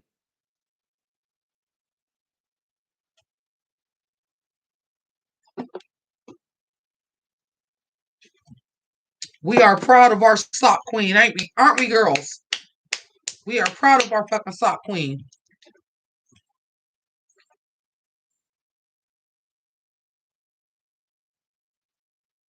Oh, Dixie Ray, it was a curse for a long time. You just gotta work with that. And sometimes anxiety comes with being an empath. It's something you have to deal with. You have to understand I'm older than a lot of y'all. I'm older than my core audience. I'm 42. This is something that I had to learn how to deal with. And it's fine.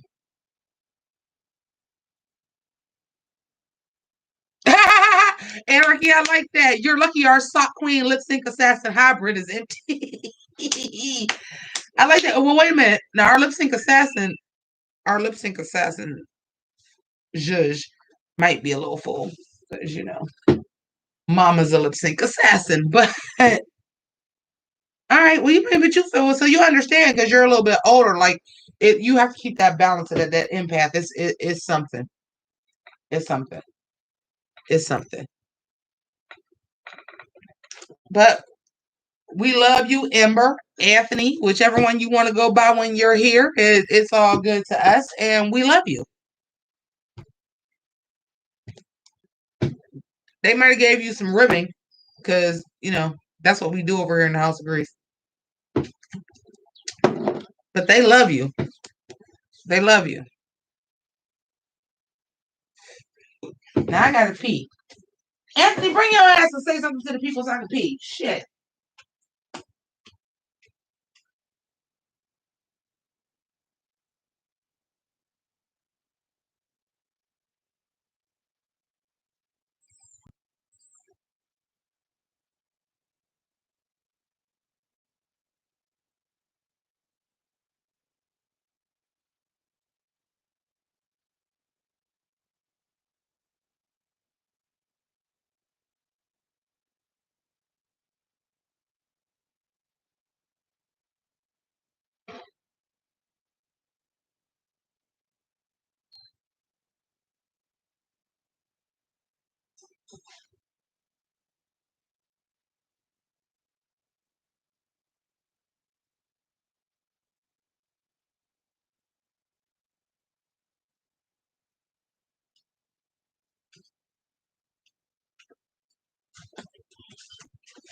All right. Well, Ember is also getting ready for work, so I said I'll stop in. I'm getting ready for work, but we love you, Anthony, Ember. However you want to name yourself, however you feel comfortable. You have a family. I already told you I'm already your drag mom. I'm your drag mom forever now. That's the ball game. I'm your drag mom forever. But you also got a whole built-in family at the House of Grease.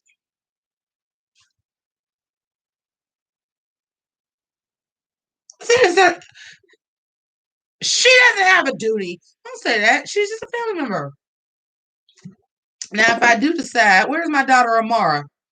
Is my daughter Amara still in here?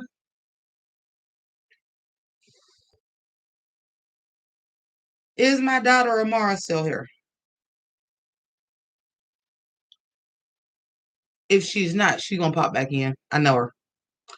If we should decide to have our own drag race, like my daughter wanted me to do before I got into this one, and my daughter wanted to have her own drag race, well,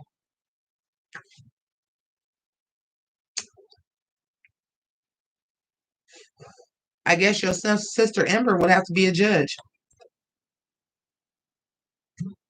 if she wants to. She can be involved if she wants to. I guess we're doing a drag race. Because this is what you don't know. Y'all want to know how I met Dylan Multi Productions? Because I wanted to take the drag out of it and do a lip sync competition. And Dylan was the only person that responded. That's how I met Dylan, my nephew. We all family here. Mm-hmm. My daughter already said I want to do a drag race, and I was like, "Well, I tried to do this lip sync competition, and it didn't work." Which is how I met Dylan. Which is how Mara met Dylan because my daughter decided to go on fucking I Love Money after I did. We're not gonna talk about that situation, but she's into the orgs now. I mean, and if the House of Grease got to have their own drag competition, then so fucking be it.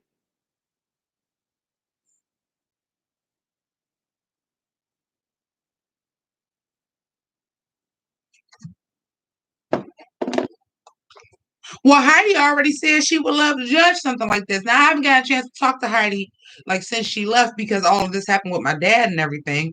Um, but I'm sure Heidi would like to be a guest judge because she came and watched the episode and was like, I would love to judge something like this. I can't call it House of Drag. We don't know what we're gonna call it.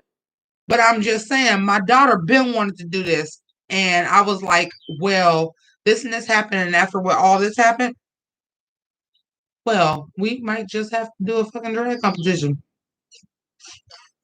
And I'm putting it on her channel. It was her idea. She wanted to do it. This her shit. I'm just gonna help. This her shit. So I would suggest y'all subscribe to my daughter Amar Chanel if y'all haven't already. This her shit. I'm just a producer. It was her idea to begin with. And she came to me and wanted to do it. I'm telling the story now, Mara. She don't care. I'm telling the story now. She wanted to do it. Once she got and played the org, she was like, "We can do this." And I was like, "Well, I kind of tried to do something like it before, and it kind of failed." And I was like, I wasn't blowing her off, but I just was like, "I don't know if it's gonna work. This and this and this and this." But once I got in one, well, it was her idea to begin with. I just was a little bit more familiar with the org community. It was her idea to begin with. I guess the House of Grease is gonna have to fucking produce a drag competition.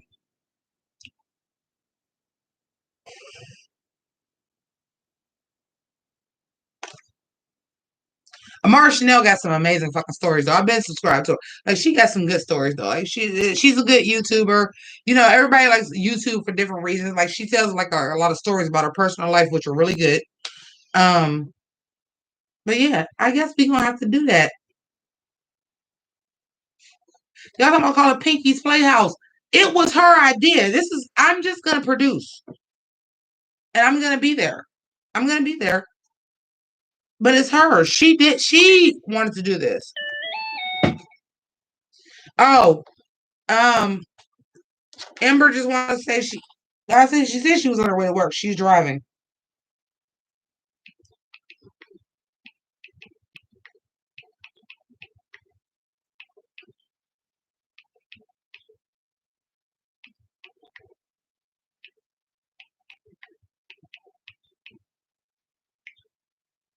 I said she was getting ready for. I said, well, because it was Anthony, was getting ready for work. So almost, I'll be right back. I'm driving. I was like, they sending you all love, man. They sending you all love because that's what we do over here. That's what we do over here. It's all love.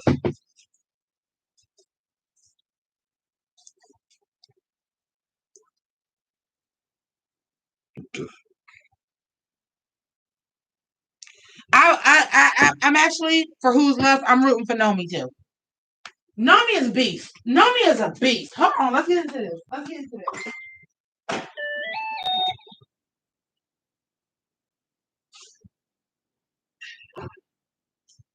Let's get into this because Nomi is a beast. Nomi is a beast, man. Nomi is a beast, and if the House of Pink can't be represented in no kind of way, Nomi's a beast and Nomi is nice. Like I said, Nomi came and was like, I'm thinking about you, this and this and this. I apologize to Nomi. Nomi was never really one that was talking shit anyway.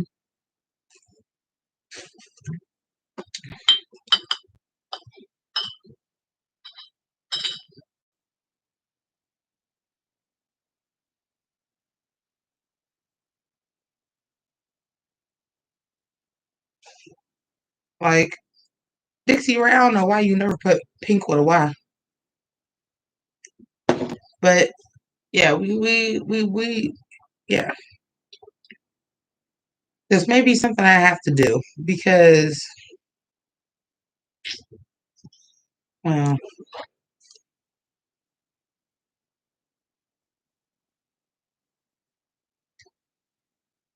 Amber said, I feel the love and I'm absolutely blown away. I love it being in the House of Grease. So we're going to get it together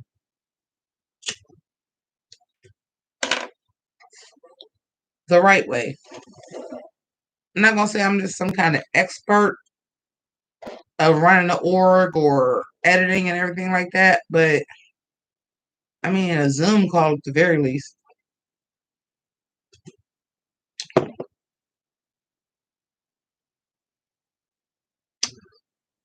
I feel like me and Ember is gonna meet. Look, me, Ember, and fucking Amara is gonna have to get together and do a fucking lip sync too. We're just gonna have to do one. This is what I'm working on because if in case any of y'all didn't know, I blocked everything that the competition for real.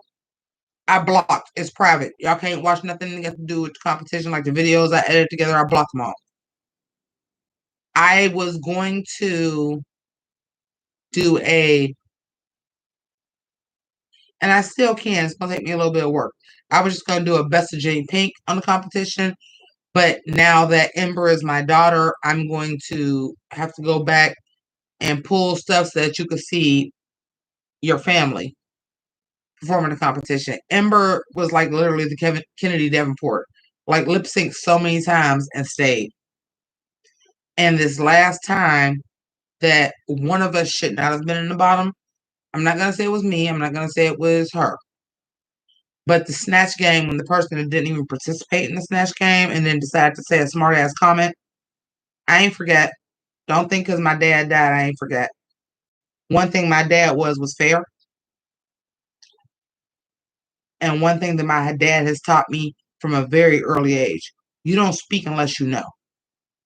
So for as much as y'all thought I was being negative, my dad taught me at a very early age, you don't speak on something unless you know. And there's no way that a person who couldn't do the challenge should have beat two people that was in the challenge. That's ridiculous. And yes, I spoke on it. See, here's something y'all don't know.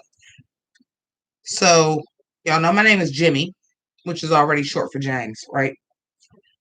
And Jamaica, my government name, the way it's spelled, it's James with no S and then KA. Because I was my dad's chance to have a son, thought they were going to have one, didn't have one. And the name James, which is also the root word of my government name, and then Jimmy, is supplanter of truth. I was taught at a very early age.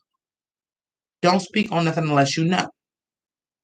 There's no way that somebody who couldn't complete the challenge beats two people that were there for the challenge, regardless of who y'all thought will win.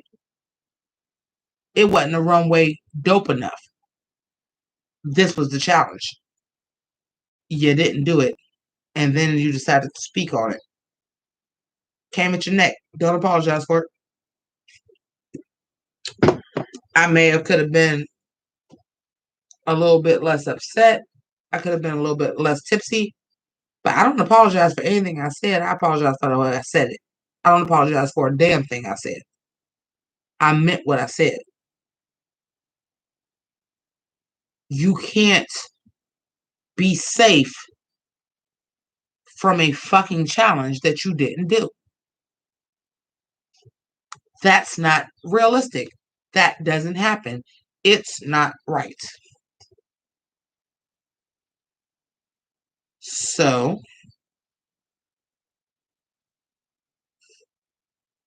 I said what I said, and the fact that y'all decided to attack me, like I said, the way it was worded to me, even from other people, I'm like, so y'all been felt like this. So y'all decided this was the good time to say something? Yeah, I feel disrespected. I feel like you disrespected me. I feel like you disrespected my father. Because what y'all don't know about me playing this game is that my father taught me to never speak on anything unless I know what was saying the truth. I could have said it nicer, but what I said is what I said, and I don't apologize for shit I said. I apologize for the way I said it. I don't apologize for anything I said. I said what I meant. I apologize for the way I said it. I don't apologize for what I said. Because what I said was gospel, church, tabernacle.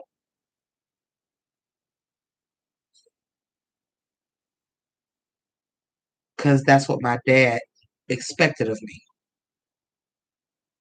He even knew I was a little harsh. You know why? Because he was sometimes. But one thing, once I was named after him, and James means supplanter of truth, you don't speak unless you know it's the truth. You don't speak on anything unless you know it's the truth. It's the reason why when I speak on things, I'm so matter of fact. The shit that y'all subscribe to the channel for, where it's so matter of fact, that's my dad. You don't speak on anything unless you know it's the truth. I apologize for the way I said it. I don't apologize for what I said. None of it. I apologize for the way I said it. I don't apologize for anything I said. That being said, I'm very proud for Ember to be part of my house. Ember was always genuine. Yeah, she's a baby queen. A baby queen can get better. She's a baby queen. She had my back every step of the fucking way. Like I said, I came on YouTube Live and got mad about Snatch Game. She was in the goddamn room cussing people out. It is what it is. And those are the people that I want in my fucking family. I don't play a competition to make nice.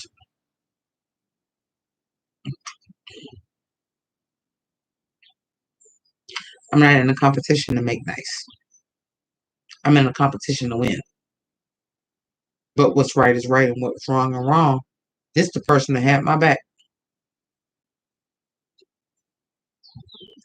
It was people that I thought had my back that didn't have my back. This person had my back. You my daughter for always. And I'm sure that Amara would not be mad at this because that's why Amara is my daughter. You tell the truth. You don't apologize for what you say. If you say it, you meant it. You watch what you say before you say it. If you said it, you meant it.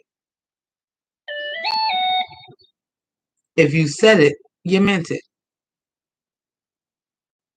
These are the people that I say is my family. This is the House of Grease. I'm sure Amara would not mind if I offer Ember a judgeship in the competition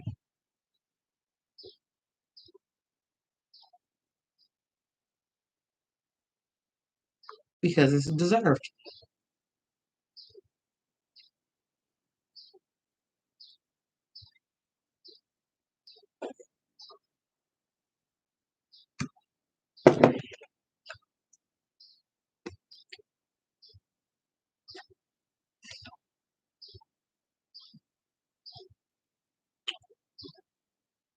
I really want to let that chapter go. I would like to edit together all of our best clips and just that because I made the competition private.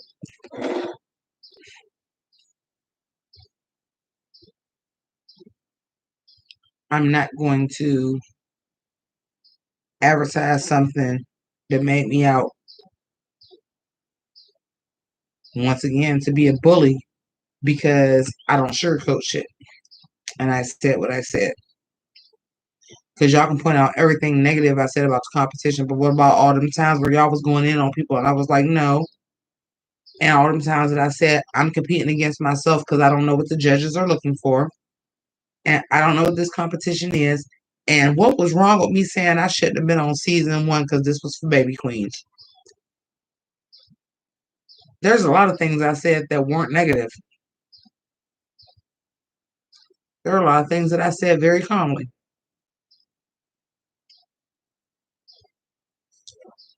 I didn't jump out the window with negative, so this bitch came negative to me. And fuck her, and you still quit? Good for you. What's your reason? Am I your reason? Because my reason is not wanting to deal with y'all bullshit because my dad died. What was your reason? Because you couldn't take some criticism? Nobody wanted to, like I said, I apologize because I was playing a different game than y'all. Y'all want to do a drag game for 10 people. Y'all want to do a drag competition for 10 people. I already do drag for more than 10 people weekly. I was playing a different game than y'all. Now I apologize for that. I don't apologize for shit I said. I don't. I apologize for how I said it. I don't apologize for what I said. I apologize for how I said it. I didn't know that my milkshake was bringing all the boys to the yard. And then because they were watching on my channel, I could have my own discussion and y'all didn't like what I had to say about it.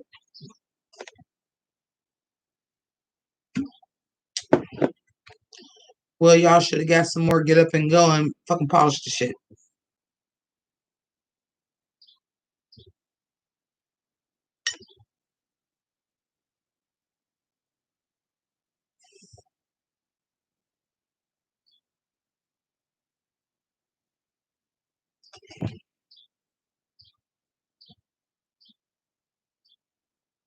What it is, what it do, what it look like.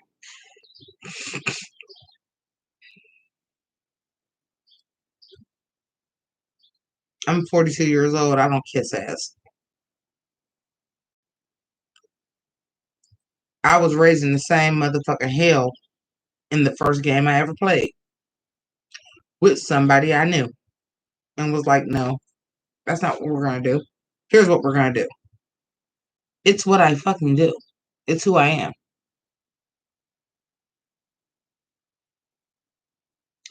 Isaac, wait. Isaac, what? Can we talk about VH1 picked up All Stars 5 because a lot of shows are canceled? Thank you, Candy. Appreciate it. What do you mean?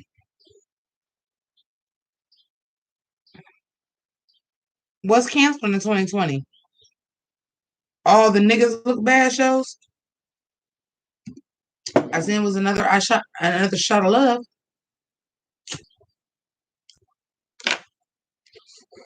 I seen Tahiti Treat,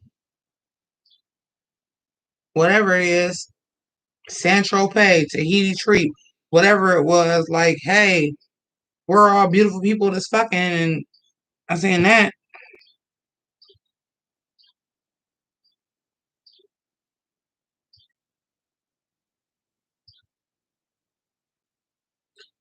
Yeah, because this is the thing. Y'all don't know me, and y'all made like I was just like so wrong. I apologize for how I said it. I don't apologize for what I said. I tell the truth. It's what I fucking do.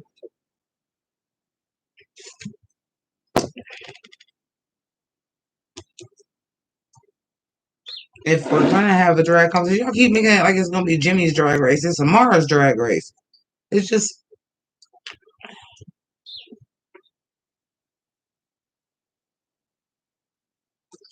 wow me. Wow me with audition. I'll have four people. Amara will have four people. Wow me.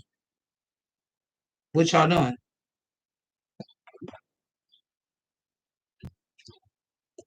What y'all doing?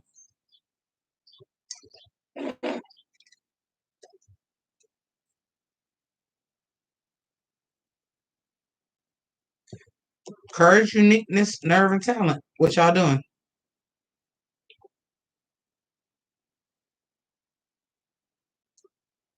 What y'all doing?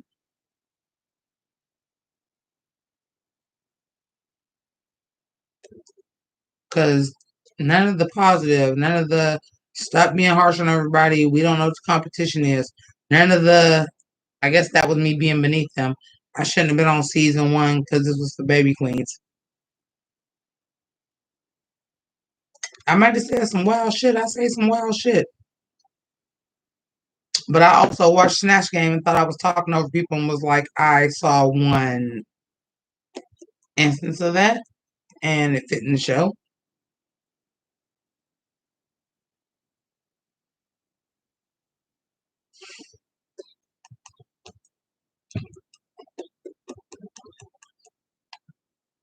Oh, Nomi is great. Nomi is great. Nomi is really great. That's what I said. When people say I thought the competition was beneath me, I was like, no, it was people that would whip my ass. I'm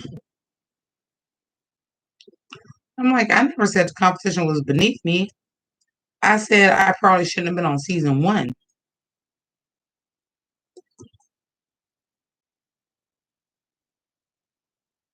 I didn't never say the competition was beneath me. Y'all was here. Did I ever say that? The competition was beneath me? I never reacted like it was either. I didn't get really, really mad until Snatch Game. Because there's no way that somebody couldn't even do the Snatch Game, put two other people in the bottom. Not when you saying to go off a runway, and I was like, y'all said create y'all own character. She did the Joker. And she tried to come for me in the Snatch Game and couldn't do it.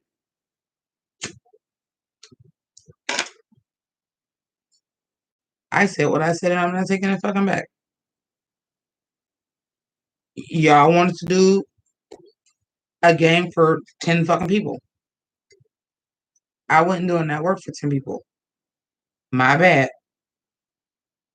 I shouldn't have been on this season for more reasons than one. The first reason I said it, the second reason I said it, the reason I'm saying it now. I wasn't doing a drag competition for 12 people. I get in a drag every week for 5,000.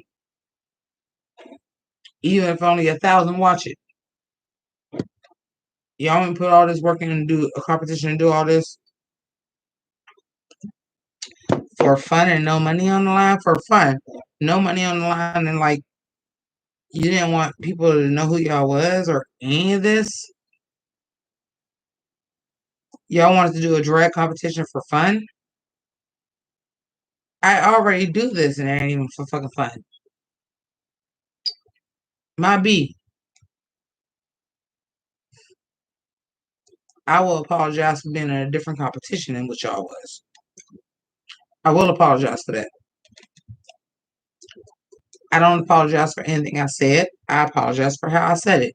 I will say that. I don't apologize for anything I said. If I said it, I fucking meant it.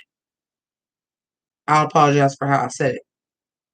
I will not apologize for opening my audience to a drag competition when I'm a drag race reviewer. I won't apologize for that either. I thought all of y'all was gonna bring y'all friends and fucking family and shit to root y'all on.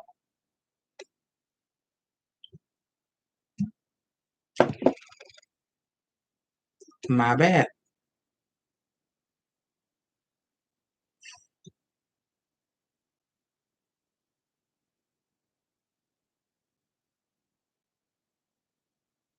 I'm bad. I'm sorry, y'all. Say it when I'm. It sounds cliche, but I'm keep competing against myself. I'm sorry, y'all took that the wrong way. I meant that. I was competing against myself. The runway was nothing. And I've said that several times. I've been doing this for 4 years.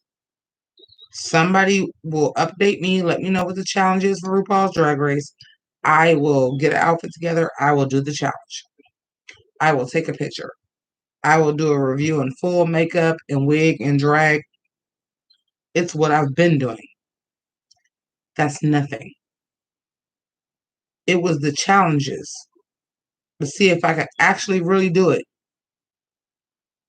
Wasn't no shade. I really was doing it for me.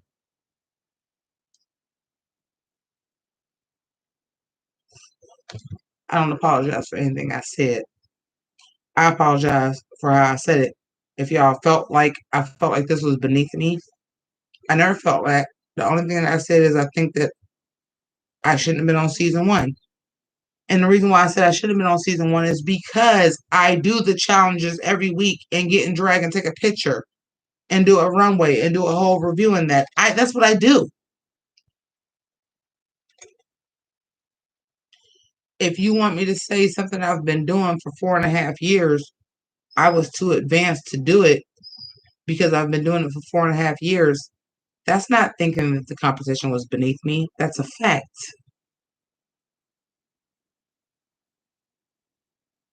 I didn't think the competition was beneath me.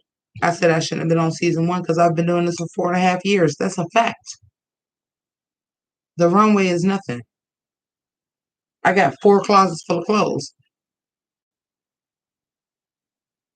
That wasn't feeling like it was beneath me. It was a fact. It was the challenges that kept me going. The fact that I was competing against myself because I wanted to say I review RuPaul's Drag Race and I don't talk about it. I be about it. I never thought it was beneath me. What I said was doing the runway was nothing. That's a fact. I've been doing the runway for 4.5 years. It's a fact. It's not, I felt like it was beneath me.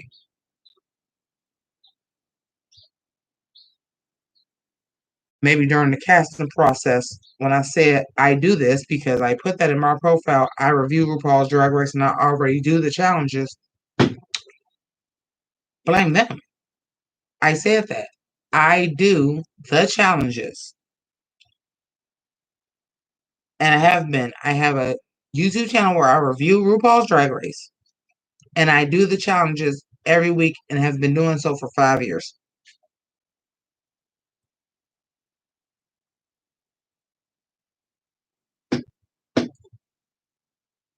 The runway is easy.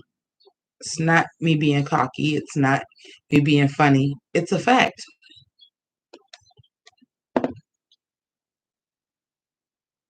This is what I do. That's what happens. Been happening for a while now. That's what happens.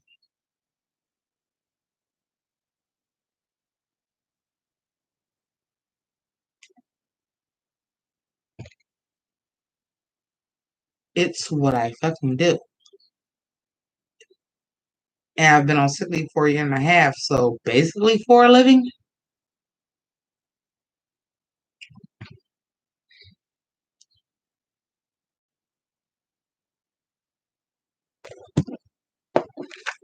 Yeah. When I was little, I wasn't even allowed to say mm-mm, mm-hmm, shrug. Use your words. Do what you do. There's not a lie. I'm not a liar. I don't lie. They try to come on oral drama. It's more to the story. All them videos are still posted. They can see everything that I fucking said. All them videos are still posted. I shut down the edits that I did out of my own time so that my audience can see the whole thing without having to follow on Facebook because I'm not on Facebook like that. I never gave myself preferential treatment. I never showed my shit more than anybody else. If I said I'm doing everybody's shit, I did everybody's shit. It's more to the story. None of them videos, none of them lives, all them lives still there. I never added anything to editing the video together. I just edited the video together. I never added more. I never took more away from myself. Never. Never. I never added more. I never took away more from myself. I posted what y'all posted. I just edited it together so it could all be done in one video. It's more to the story. All my lives are still available. Directing to it. I said what I said. I apologize for how I said it.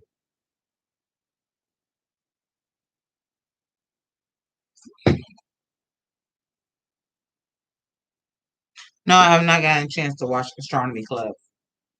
Another thing that I want to say about it is people that I have that were in the competition, a couple that I did go to personally and say, this is what happened or this is how I feel.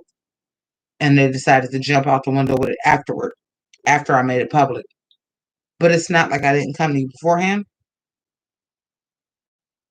And you could have said that when I addressed you publicly. It's not like there's not a live chat when I went live that y'all obviously watched. Y'all waited to decide to say to make me look bad. But I don't got nothing to hide. And the majority of people that's even following this shit was following me anyway. So fuck y'all. Even somebody that I thought was my friend in the competition. Before I posted any of this shit on anywhere else on Facebook or any of this, I came to you and said, this is what happened. And you clearly felt like that's how I felt, and you was real short about it. And then when I posted it on Oracle Drama, you want to make this whole speech, and I was like, okay, but at least the way you said it was respectful. But why the fuck didn't you say that a day before I posted it? It's not like I wasn't talking to you. You had the opportunity.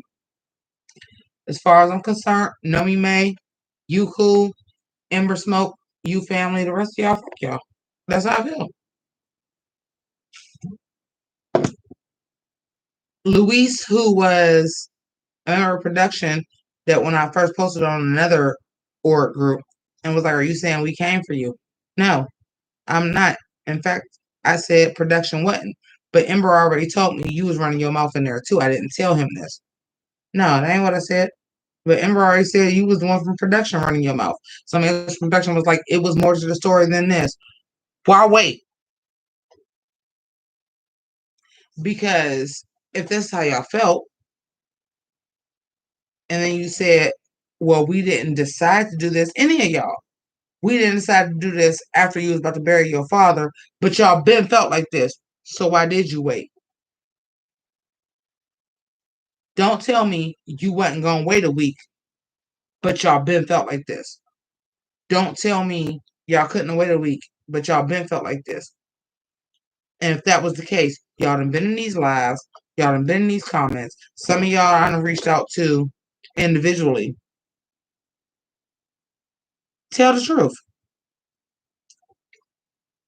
Y'all been felt like this, so y'all decided to. Oh, well, she said her dad was in ICU for 2 weeks, and then a week later he died. You been sitting on it, or if you felt like you was that big and bold, you should have did it while he was still fucking alive, and he was in ICU. Because if you feel that big and bold that y'all wasn't waiting to say it, then explain to me when y'all wasn't waiting to fucking say it. If y'all wasn't waiting to say it, explain to me exactly when y'all wasn't waiting to say it. I came at y'all because y'all waited till after he died to say it. But everybody wants to make these comments and all this stuff like y'all been felt that way. So y'all been sitting on it and y'all decided till I was about to bury him to say it. Fuck all y'all. Know me, man. Amber excluded. The motherfuckers I thought was cool with me. Fuck y'all then. That's how I feel.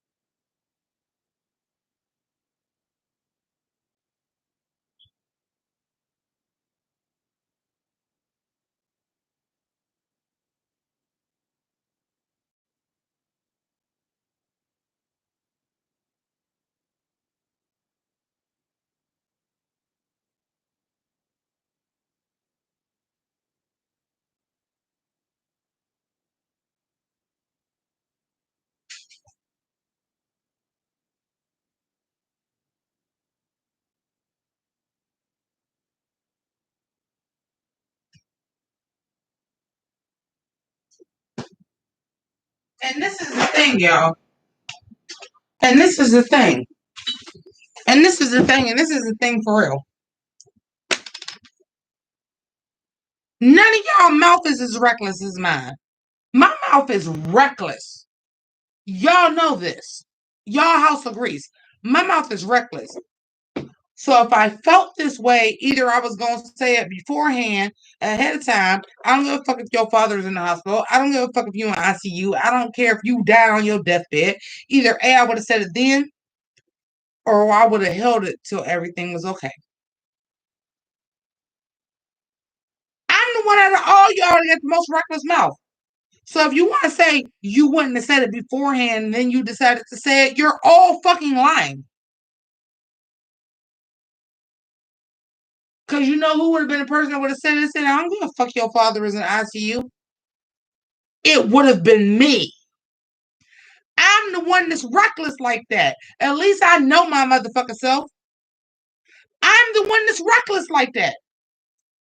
My mouth is slicker than a can of goddamn oil. I would have been the one like, oh, fuck you, and I don't like you, and I don't care what the fuck you said. I would have been the one that did it during that time. And if I didn't do it that during that time, I would have been the one that waited at least till your family member was buried. I'm the reckless one. That's why y'all don't like me to begin with. I'm the hood one. I'm the ghetto one. I'm the reckless one. I'm the one to talk my shit. It's me. I'm the one. So if I wouldn't have did it, I know good and hell well y'all wouldn't have did it. Y'all chose when to do that shit. Y'all felt the way. Y'all wanted to hit me when it fucking hurt it. Guess what? It wasn't nothing no more y'all could have did to hurt me than to actually lose my father. And the reason why I walked away from the competition when y'all decided to do it that way is because then there was something in my father that kicked in. My dad loved the serenity prayer. He loved the serenity prayer and he preached that to me so hard that I never quite got till that moment. Whatever I did, whatever happened in this competition, whatever I did, whatever I said, apologizing to y'all ain't gonna change shit. You changing what y'all said ain't gonna change shit. Grant me the serenity to accept what I cannot change. And I was like, continue with the competition at this point. Why? Continue why? Your opinion of me is already formed. My opinion of y'all is already formed. Continue why? To win? I'm already that bitch. I already won. I'm not gonna waste energy arguing with y'all at this point. And I walked away. I'm not even gonna argue with y'all. I'm not even gonna say anything, y'all. I'm just gonna leave. Poof. Like a fucking ghost. No arguing back with y'all, not none of that shit. That serenity prayer kicked in at that point. What am I gonna do? We all gonna be kumbaya and be friends after this? It's gonna be okay after this? Y'all feel that hateful towards me that y'all decided, well, her dad died and we gave her a week and that was enough and now go in? Nothing was gonna change at that point.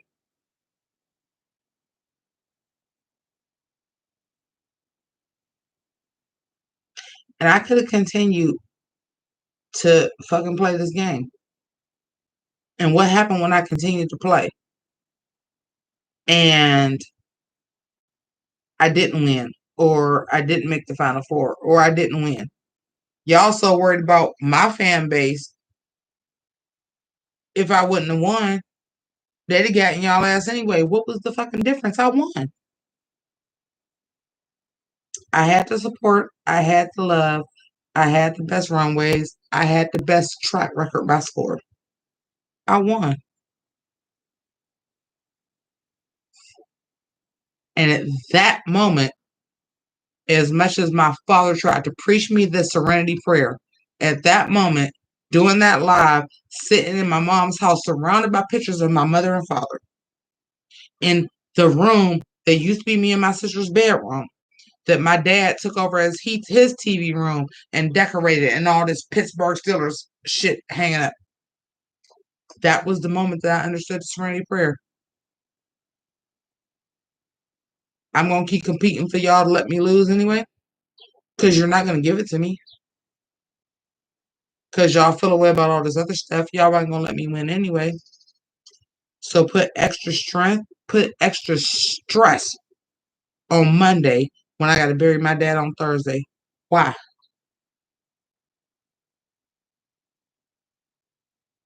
It was only almost like my dad was there in that moment. And one of the things, and one of you guys actually commented that, but my dad told me that a long time ago. If you the best person playing, you need to be playing with different players. It's almost like he was on my shoulder. That's why it wasn't no hoopla. It wasn't no extra. It wasn't none of that. It was, well, y'all, I just quit.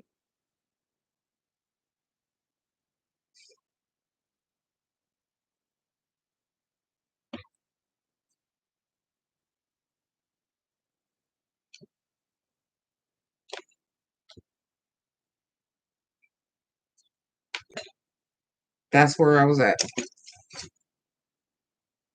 And apparently, at some point in time, it got to Ember that way too. The serenity prayer. There's nothing I'm going to change about this situation. All I can do is win.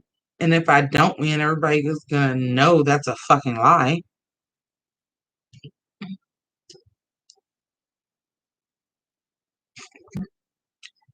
Y'all call it cocky. Y'all want to be mad about it. It is what it is. There is nothing at that point in the competition when it's going to be the final four. What in the competition was going to stop me from winning? But y'all want to be mad about whatever I said, how I said it, the fact that I got a following and they said what they said. What's going to change? So y'all decide to jump out the window right now before I can even bury my father. It's like he was on my shoulder. Like I ain't got to do. This means nothing.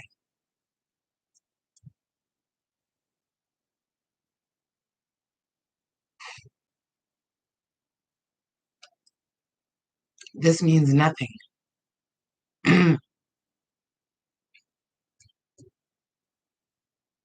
Point proved. Oh, it's going to be a drag race competition, and there's going to be challenges, and Jimmy can do improv, and Jimmy can do funny, and Jimmy can do this. Point proved. Why else was I there? For y'all to jump on me at the lowest point in my fucking life? I don't give a fuck if I said I was a devil worshiper and put curses on all of y'all. Y'all decided to jump out the window when y'all sat here and said y'all been feeling this way for a while, but y'all decided to jump out the window at the lowest point in my life. Says more about y'all than it does about me, and I'm good. I was good walking away.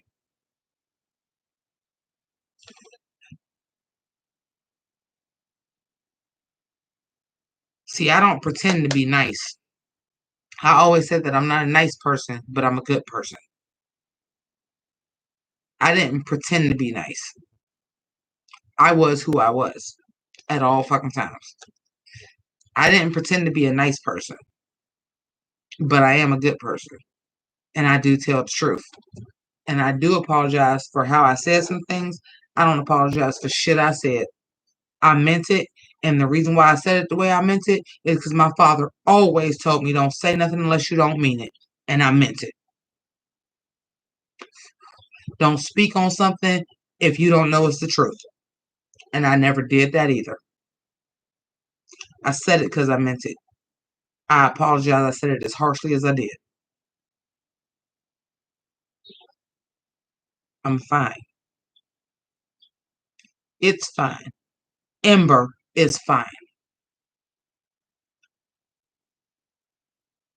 The rest of y'all, if y'all ain't fine, I feel sorry for you.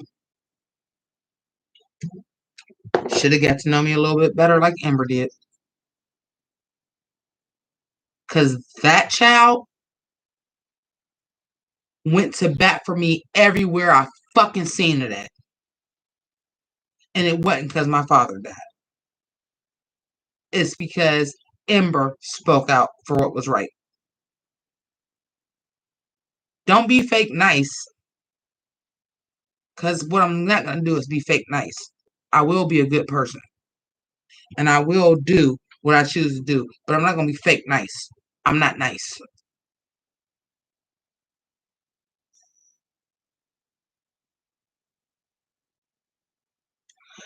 I was going to be in. Listen, the whole thing that they got mad about is I was like, it was organized poorly. There's no. This is what everybody got mad at. It was organized poorly. There's no way that somebody that didn't do the challenge beats somebody that actually did the challenge. And if that's how y'all felt, let me lip sync for my life and I'll dog walk y'all. They were offended by that. I'm a lip sync assassin. And at that particular time, had y'all really wanted to get rid of me, you'd just let me lip sync. I wouldn't have been able to do it. My father died that night. Everything happens for a reason. Y'all want to get rid of me? Then let me lip sync for my life. I wouldn't have been able to do it. My father, they called me when my father died 2.5 hours later. I wouldn't have did it. I'd have been gone. No harm, no foul. Nobody would have been mad.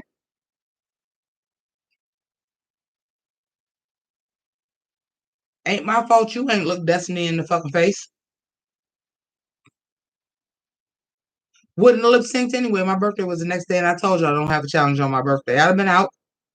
I'd have quit then just because it was my birthday. I'm not doing a lip sync on my birthday.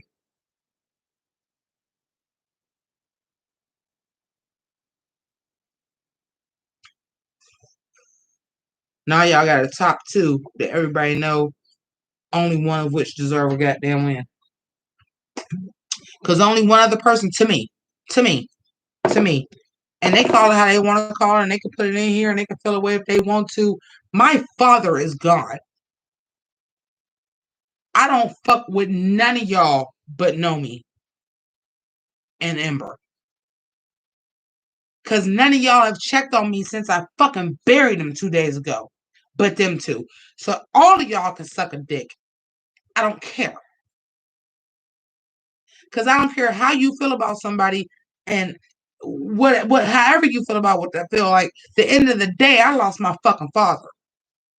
And y'all can have all y'all motherfucking reasons why y'all didn't compete and this and this and this, but y'all can't fucking trump mine. You can't fucking trump mine. And I still competed.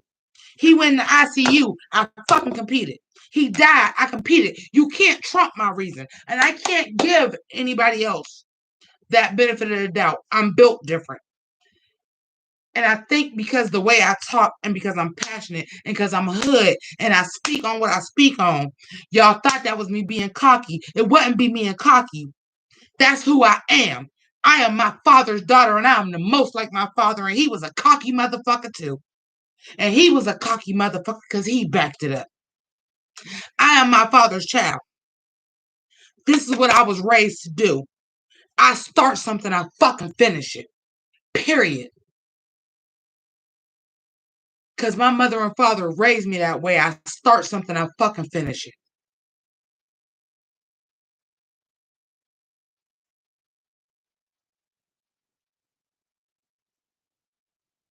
But what I'm not going to take is the fact that he died and I still came in here and I still did this challenge. And because I went on my fucking platform and said what the fuck I wanted to say, and yes, I will say it 1,000 times. Maybe I didn't say it the right way, but where's the fucking lie? You're not gonna fucking disrespect me, and you're not all gonna say we've been feeling like this for weeks, but y'all decided to jump out the window after he fucking died. That's what I'm not accepting. And that's when I took the serenity prayer and was like, it don't matter if I win.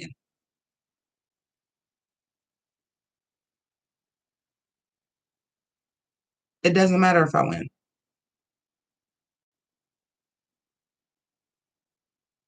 I felt like y'all disrespected my fucking father. It don't give a fuck how you feel about me. That man passed away. Somebody's father fucking passed away. And I felt like it was disrespectful that that's when y'all decided to jump out the window. And you're not going to change my mind about that. Because as cocky as I am and as sure as myself as what I am and as sure as I knew I was going to win that competition, if one of y'all fucking parents would have died, I wouldn't have did that to y'all. I wouldn't have. I don't care if one of y'all was motherfucking Jake Beyonce, Jake Paul, fucking Screwface Gene, fucking No Life Shaq, however many subscribers you would have did. I would have not done that to somebody. But at the same time, I'd have told y'all ass y'all wasn't shit as soon as y'all did it, like I fucking did. I can't tell y'all how y'all was raised. I know how I was raised. And the fact that y'all decided to jump out the window after my father died was disrespectful. And that's why I quit. Because I didn't have the opportunity, the energy, the time to go off on y'all like that. To even see who said what. It was fucking disrespectful. And I would have never done that to somebody else. It's motherfuckers coming from my neck on YouTube right now. And you know what they did? Seen my videos at the beginning and said this girl's father died and they heard shit from him. Come on now.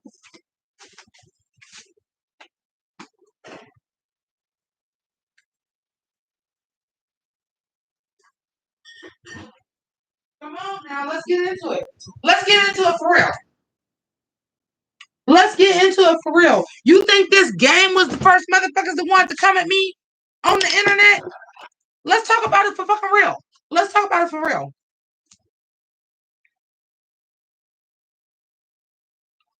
Let's talk about it for real. The motherfucker that hacked my account found out my father died and sent me fucking condolences.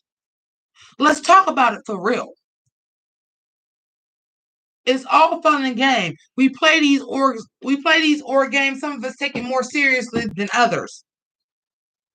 But let's talk about it. Y'all knew when my father was in the ICU. Y'all knew when he died. Y'all decided to jump out the window because y'all thought I was fucking weak. And my father taught me that too. Y'all tried to jump out the window at the time that y'all thought I was fucking weak. Y'all got what y'all wanted. I quit because his teaching of the serenity prayer kicked in. I don't have time to argue with you. When I talked to my sister from Atlanta, she was like, I wish you would have stayed in the competition and just beat him. And I had to explain it to him because she know my dad. It's my sister. I wish you would just stayed in the competition and whooped all their asses. I said, Booney, serenity prayer. I don't have the energy right now when I'm the one that has to stay with my mother, her husband of 50 years. I don't have the energy to sit here and take all goddamn day. I can't stay here. I go stay with my mom every night. I don't have the energy to sit here on the computer and argue with them all goddamn day. I can't do it.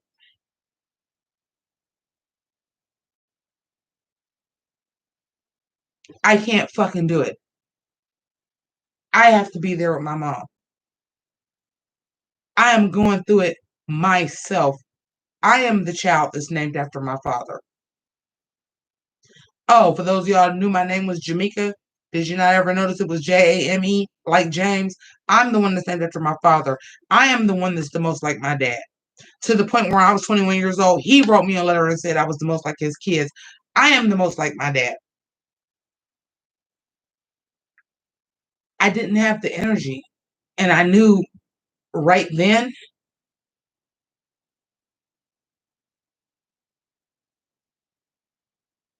I couldn't do it.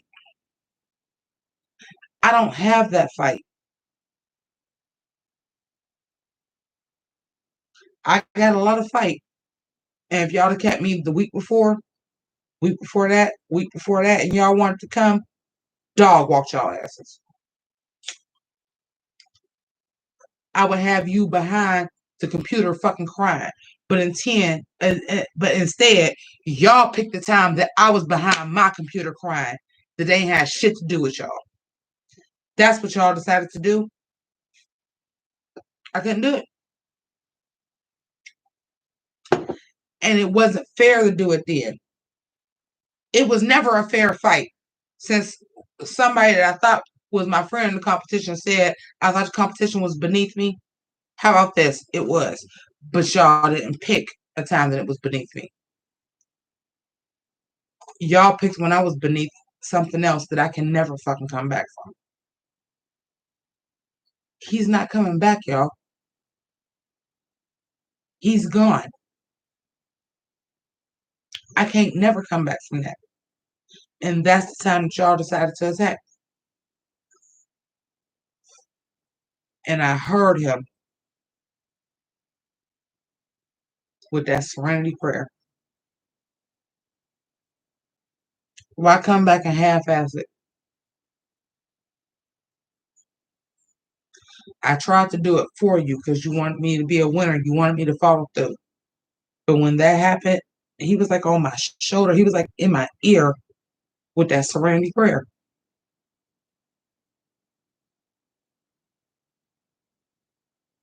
It was fucking disrespectful.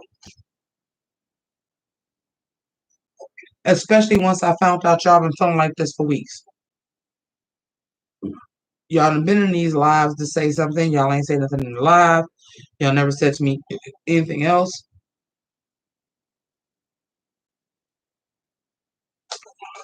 Y'all waited for him to be dead a week and said, it's all good. Go. It's my fucking dad. Maybe it's because I'm black. Y'all didn't think I was close to my dad. Maybe that's what it was. I don't know. I don't want to do the race thing.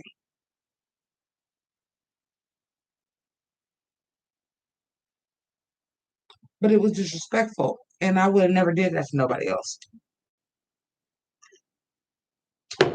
And maybe y'all wanted to wait because when I said he passed, maybe y'all thought I was going to quit. I'm fucking built different. And I told y'all that early.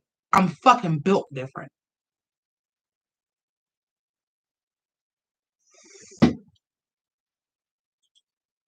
When people show you who they are, believe them the first time they fucking show you. Absolutely. Absolutely. And that's something my dad taught me too. I'm sorry if y'all felt like I was too cocky in the competition. Learned that from my dad too. But I'm from the hood. If we're doing well, we talk shit.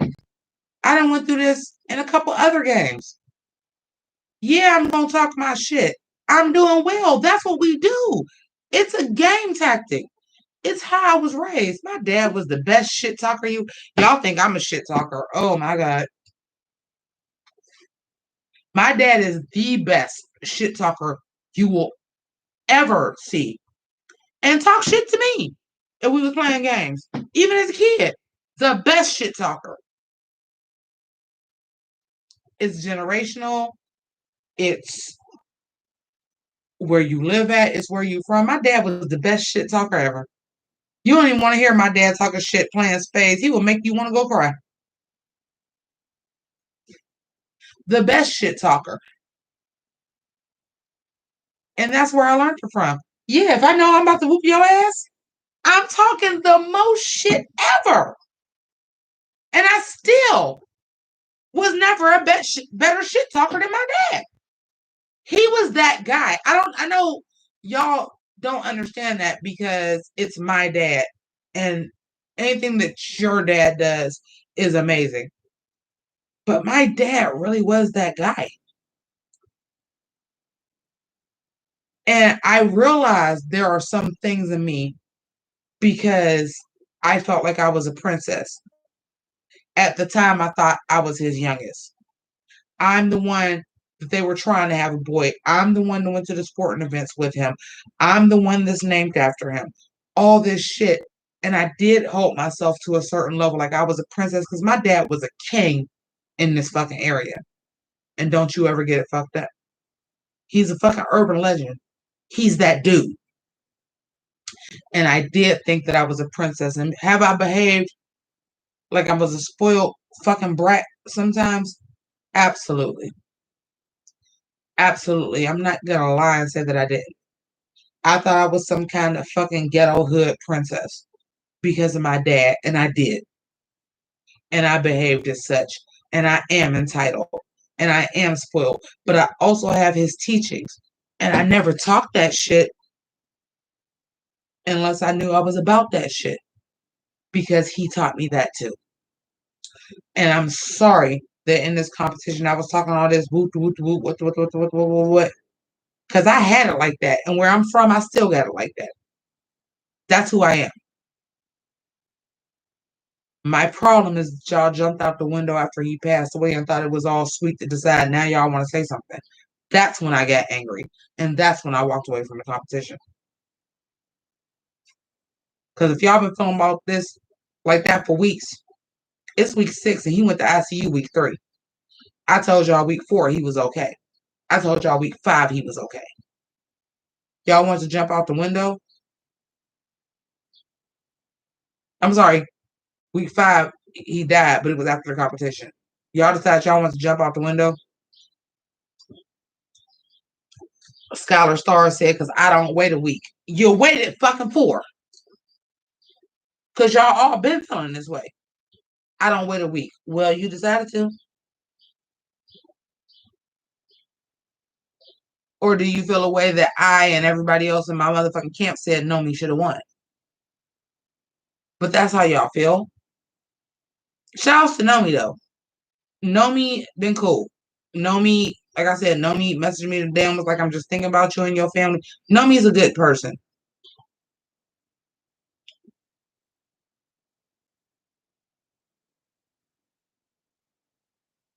But if y'all felt like this for a while, and I don't wait a week, but you did wait a week. But you did. You literally waited a week after I said my dad died. You literally waited a week. So you don't wait a week? You literally did. You could have waited another one. Don't fucking lie to me.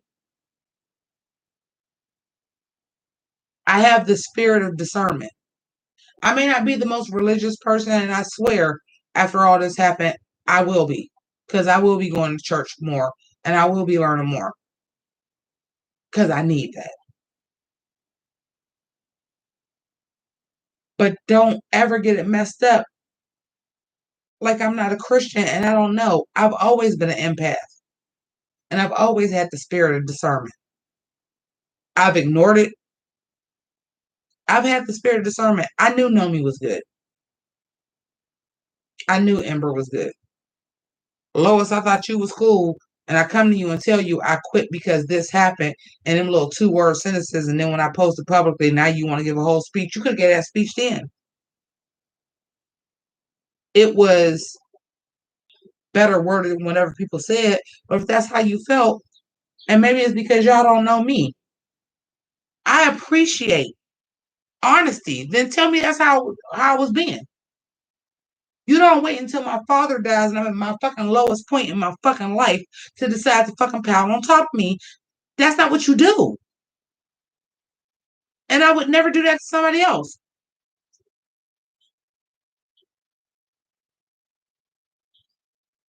I'm a truth speaker. Whether you like the way I put it or not, I speak the truth. I don't lie. And it took me about 20 some years to be that person. It's the plenary of truth. I don't lie. You might not like the way I say it, but I don't lie. I can be easier in the way I say it, but I don't lie.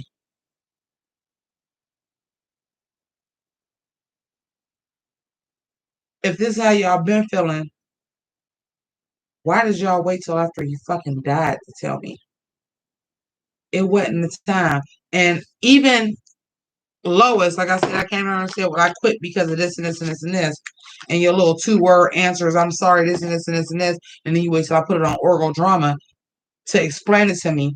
Why didn't you explain it to me when I came to you? Because you were saying it the right way. And you were wording it in a way that I could understand. And I wasn't hurt by the way you said it. I was hurt because I came to you before I even did all this stuff and you didn't tell me then. You said everything that everybody else said, but the way you said it was understanding and not me and not Val. And you said the same thing everybody else said. But you're also the person who let me know y'all knew this for weeks. Why did y'all wait now? And before I said I quit the game because of this and this and this and this, why didn't you tell me then? So you cool. I don't fuck with you either. I came to you immediately after I quit while I was on the live and was like, this and this and this happened.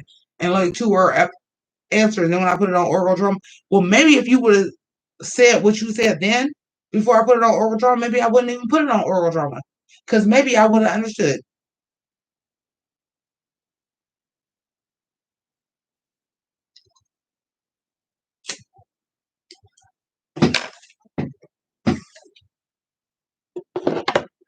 I'm not feeling my oats.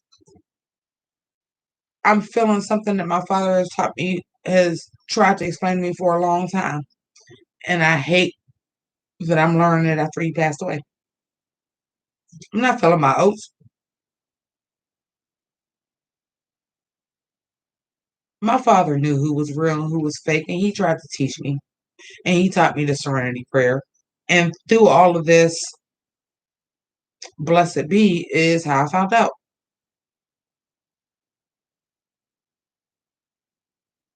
That's it, and that's all.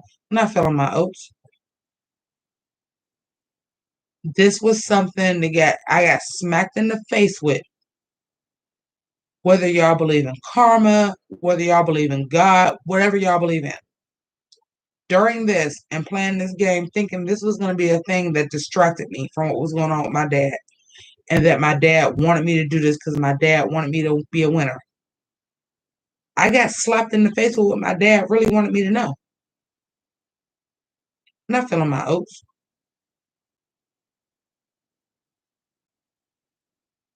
I understood what my dad has been trying to tell me for 42 years.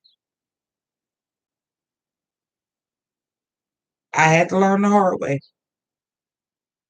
Not feeling my oats. I understand what he's been trying to tell me for decades. And I understand now. That's all. Not feeling my oats.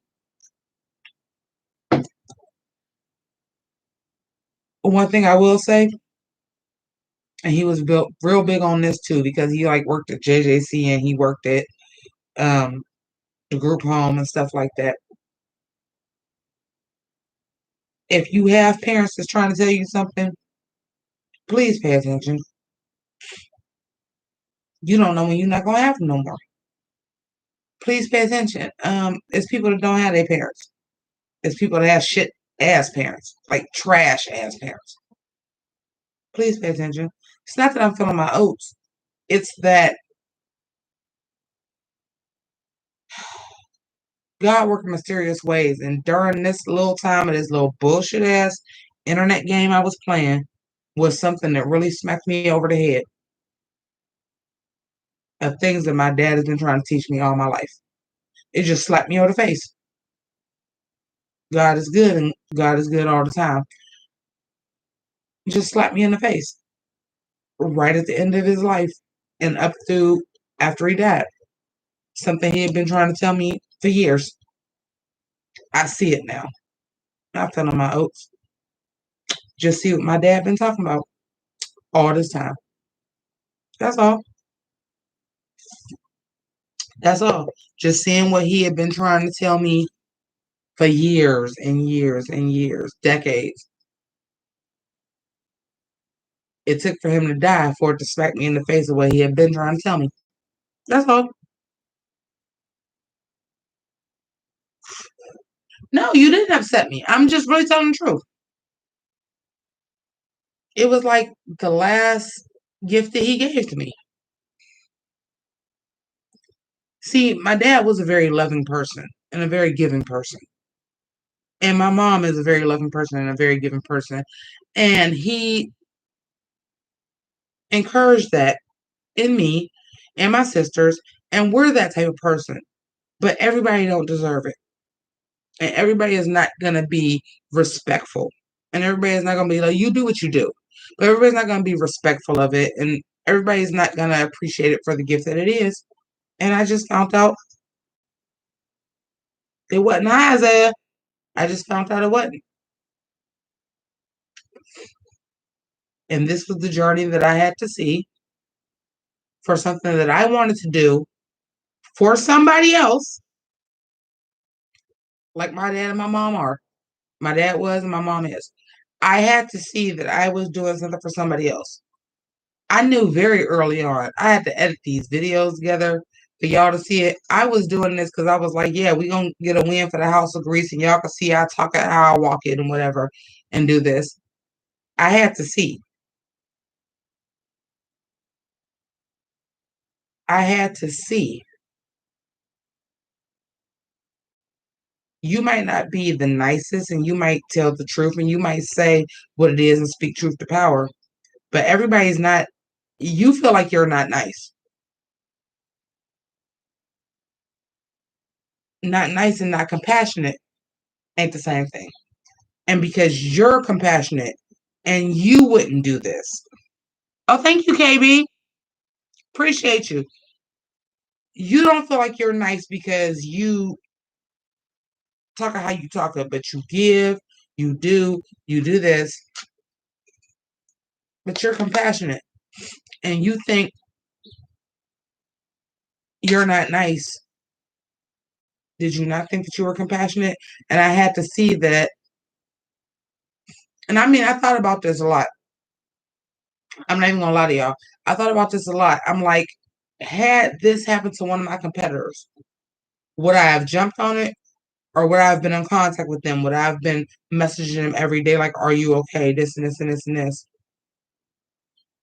I know who I am.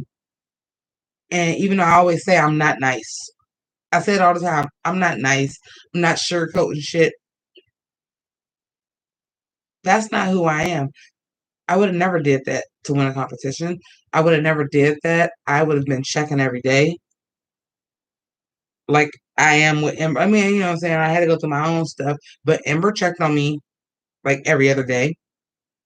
He checked on me yesterday. He told me that he quit yesterday or whatever. And the first thing this morning, like I got home, I started like watching RuPaul's Drag Race, and I couldn't even finish it because I messaged Ember and was like, "Well, wait, you said you quit because you going through something. Is you okay?" like what's going on, and we had a conversation and whatever. And it's just like I said, Amos got to me. I would never be that type of person. I would have never did that. And a lot of that is my parents. I would have never did that. I couldn't imagine somebody's parent dying, or even somebody that was close to dying, and just being like, well, fuck it. Well, I don't care how they was talking. I don't care if they was like, I worship the devil and fuck all of y'all. I can't imagine being in a competition with somebody and their parent died, and I decided that was the time to jump out the window and go to fuck off. I just can't see me doing that in my deepest and deepest of hearts. And like I said, I'm still grieving my father. And when Ember said, like, well, I dropped out of the competition for my own personal reasons, I still, first thing in the morning was like I would like watch like 15 minutes of RuPaul's Drag Race, and I was like, wait a minute, didn't Ember just say, and went to Ember and was like, I'm thinking about you this morning. Like, you okay? No, I'm not a nice person. I'm not the person if you want to hear, oh, it's gonna be okay, and you want sugar ranked down on your situation and shit like that. No, I'm not that person. But I am gonna check on you, and I am gonna see if you're okay. And if the shoe was on the other foot, I wouldn't have did what them people did. I wouldn't have. Hey, Josh. So,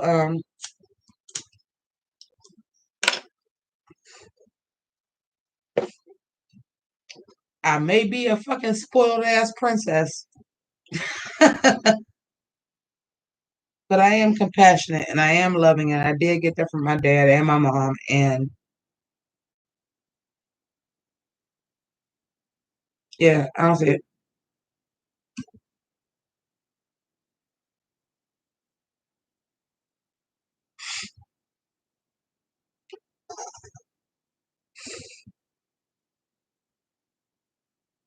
Yeah, it's just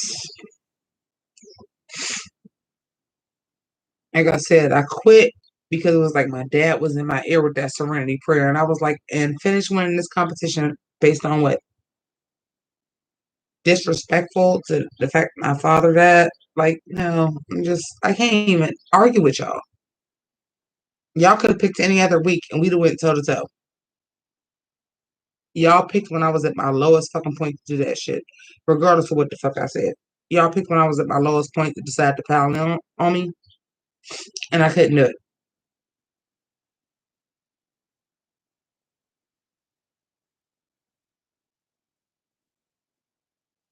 Well, yeah, Victoria, that's what I'm saying. I'm like, I might not be the nicest, and I'm gonna quit saying that too. 'Cause people always say that, like, why do you keep saying you're not nice?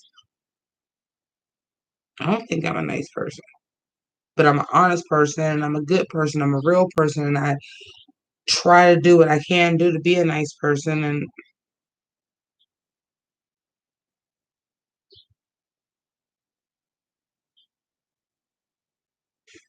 I get that, Joshua. I do. And I'm still new to orgs. This was only my fourth, and I'm still new. But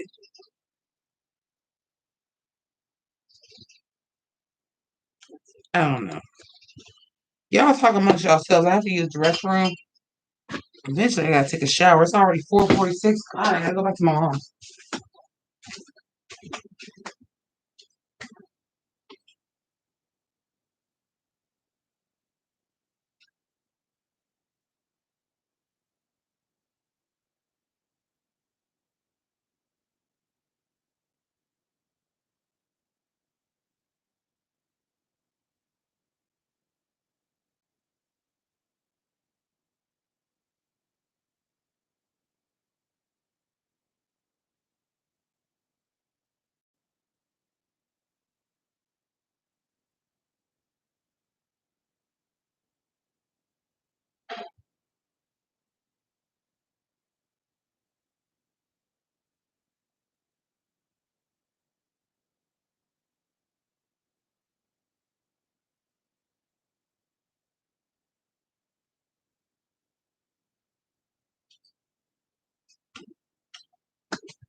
Okay. I want to say a couple things. I want to say a couple things before we go any further. Number one, um, believe it or not, because it's so much a part of me that I've done this YouTube channel. Like even when I started rapping, like I even have like verses about it. I always felt like because some of y'all weren't in here. We going on 3 hours. Some of y'all just got in here. I didn't realize that I did what I did because it is how I was raised to be, and it is a lot of my father and a lot of my mother. I didn't realize that even when I rapped, even this YouTube channel, it was to build a safe space for somebody else, even if it was one person, to feel somebody else felt the way you did, to know somebody else has your back, a situation that you may have never encountered and you can't speak to anybody else. I never realized that that's what I was doing on my YouTube channel. And once I realized, I love it so much for that. And that's why I'm not just completely letting it go. Um, I've created this safe space for, lack of a better word, oddballs. A situation that maybe I need to talk to y'all about. Maybe y'all need to talk to somebody else about. Somebody else knows you're feeling, even if it's only one person, and everybody's situation is different. And this is the space that I created. And once I realized about 6 years ago, this is the space that I created, I love it for what it is. And I love that this is a safe space for everyone, even though we've never seen each other physically. It's a safe space for everyone to do what they need to do and hear something that they may not know somebody else was feeling. Speak about something else that you may not know somebody else was going through. And I love that. And that is something that I have discovered I attribute directly to my mother and father. Um, they're that type of people. And as much as I thought I was like this spoiled princess type, I clearly get that from them. To create this safe space for people to be able to speak and talk about what they need to talk about and speak about and get advice, whether it's from me, whether it's from other people on the channel, all of that. So I want to say that number one. Number two, if you weren't here the first time I said it, I want to thank all of you guys for your love and your condolences and your prayers and your support of me in this time. Um, again, it's virtual reality now. So you may not know my father directly. You may not know my family directly, but you know me and you understand our pain. And you guys have been really supportive. You've been praying for us. You've been, praying for my father. Eventually, he did succumb, but a lot of prayers, a lot of condolences, a lot of thoughts, and I appreciate all of you guys for that. I don't want these things to go unnoticed because it means something. It really does. We're global now. Um, and you can have a family of bunch of people that you've never met before. Um, thirdly, I would like to say, and I will say it again, um, something I know about myself and something I've known about myself for a long time. Whether my parents realized they did it or not, they raised a spoiled princess. They did. And it was a lot of the time through YouTube and talking to other people and getting my feelings out and not feeling I had to be in this particular box, even though my parents knew I was weird. Look, my mom still know I'm weird. They know, y'all. Sister and everything. Um, it was kind of through YouTube that I realized that we really are all equal and we all deserve representation, and you need other people in the world because everybody's experience is different. And I did for a very, very long time. I was just like this spoiled princess because my dad is like an urban legend. And I said this before, but with 3 hour mark, so I want to say it again. Um, People need people, and there is a story that's like yours for everybody that somebody can relate. And I want to thank you guys for being a part of this YouTube channel and helping me to discover that I'm not this princess and that we're all human beings and we're all equal and we all need each other. And I don't have that without having this YouTube channel. I don't have that without you guys. So before we go any further, I wanted to discuss that. So thank you guys for everything that you do for me, even though y'all feel like I'm doing all the work because I'm in front of the camera. You guys do more for me than you guys think that y'all do. Y'all do more for me than y'all know. Because sometimes I need to talk to somebody. And I turn on this camera and I get on this and I say, hey, y'all, what's going on with this? And then we share stories and we help each other.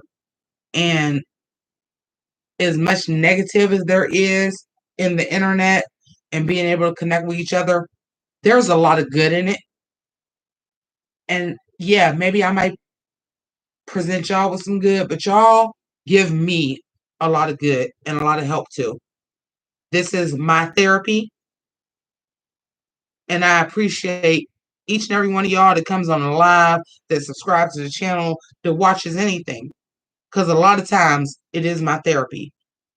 And a lot of times maybe I can help y'all, but a whole lot of time, and probably the majority of the time, you guys help me. So I just wanted to say that if nobody was there at the beginning of the broadcast. Oh, thank you, Aaron. Am I sexy if I snatch this wig off? Let's talk about it.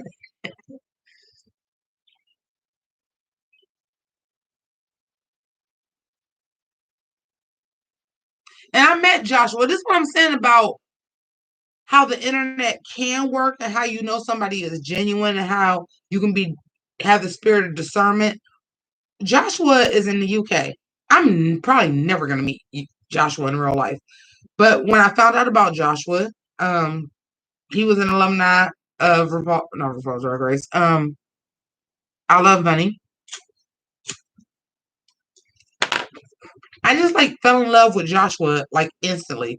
Before I even knew he was from the UK, like I just fell in love with him organically. And it's just like he is such a genuine person. And this is what I mean about like the global thing. He's from the UK. Yeah, he's gone through some things. He's a black guy. He's gone through some things, but we're not ever going to be able to understand what each other went through. But such a genuine, special person Joshua Felix is. Just so genuine and so special. And I love him to death.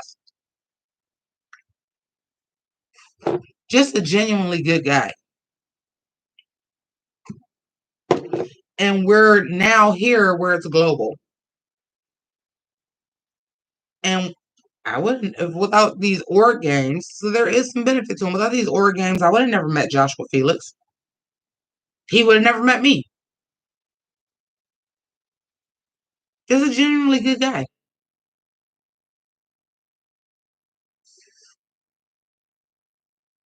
It happens. And it happens.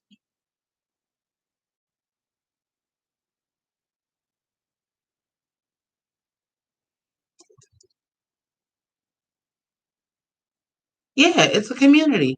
And that's what I'm saying. I'm like, I feel really proud because I didn't ever know I was gonna make any money from YouTube, and it's great that I do, and I appreciate y'all for being able to do that and having enough even subscribers to make it off of Google, and you guys support the channel and everything, and I greatly appreciate that. I never thought this was gonna be a job; it was a hobby, but what I found in doing this was a family. A family of fucking oddballs. As much as I love my family, they will ride or die for me, and I will ride or die for them. I'm an oddball,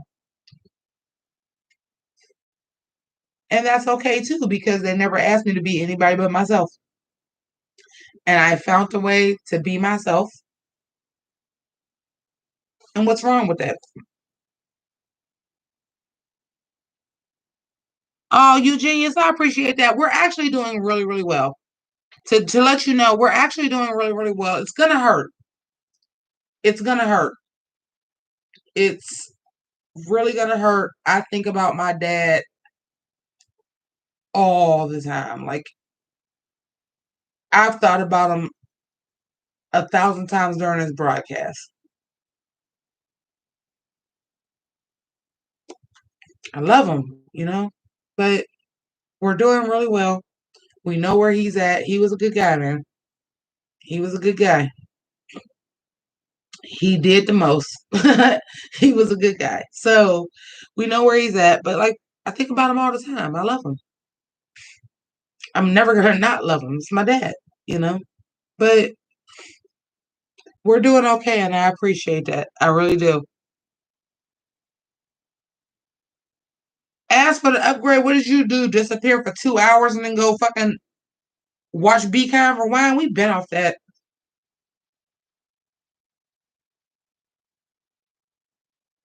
I will. I will.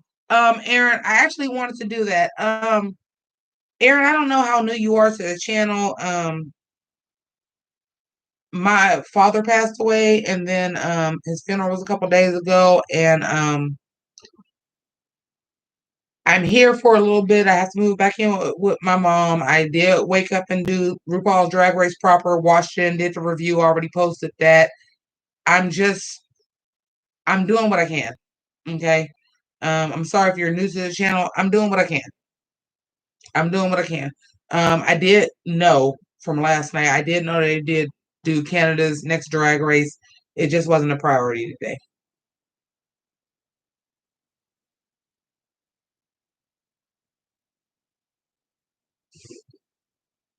Just wasn't a priority today.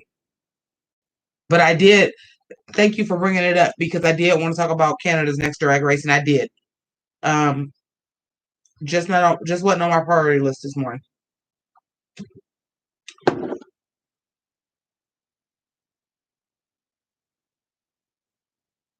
Oh, makeup Oscar again.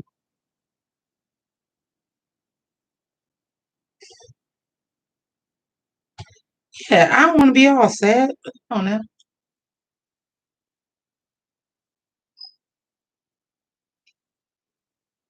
it's 5 o'clock. I should probably be trying to get back to my mom's house pretty soon. Did you say this nigga said my pussy is too wet and I don't know what to do? Anything I can put in it just slides out. Help.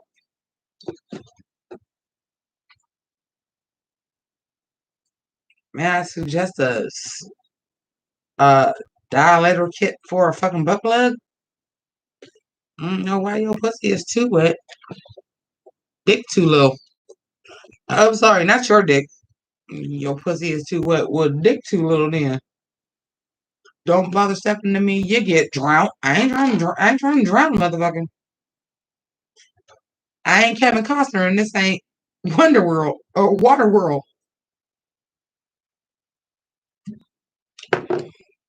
Squeeze real fucking tight. That's how I do.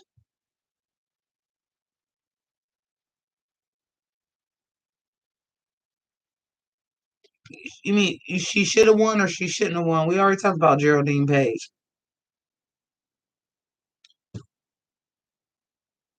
This one wants to go back to the Oscar conversation 2 hours later. Honey. Oh, honey. Oh, I never cut my hair. I might have got it to look like this without a wig, but that's besides the point. Whoopi Goldberg was a great guest judge, especially for the one woman show. Um, I'm sure y'all have seen the reviews, but y'all know I have a little knowledge. I don't know why my knowledge of pop culture is so good, but it is. And I had discussed that. Like Whoopi Goldberg even got the role to do Silly in The Color Purple because of her one woman show.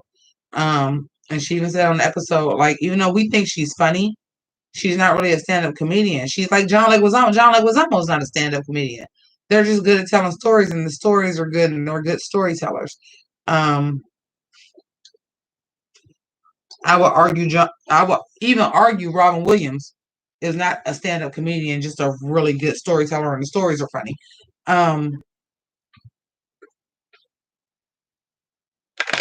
Yeah, I thought Whoopi. First of all, if y'all haven't seen the review when I was talking about Whoopi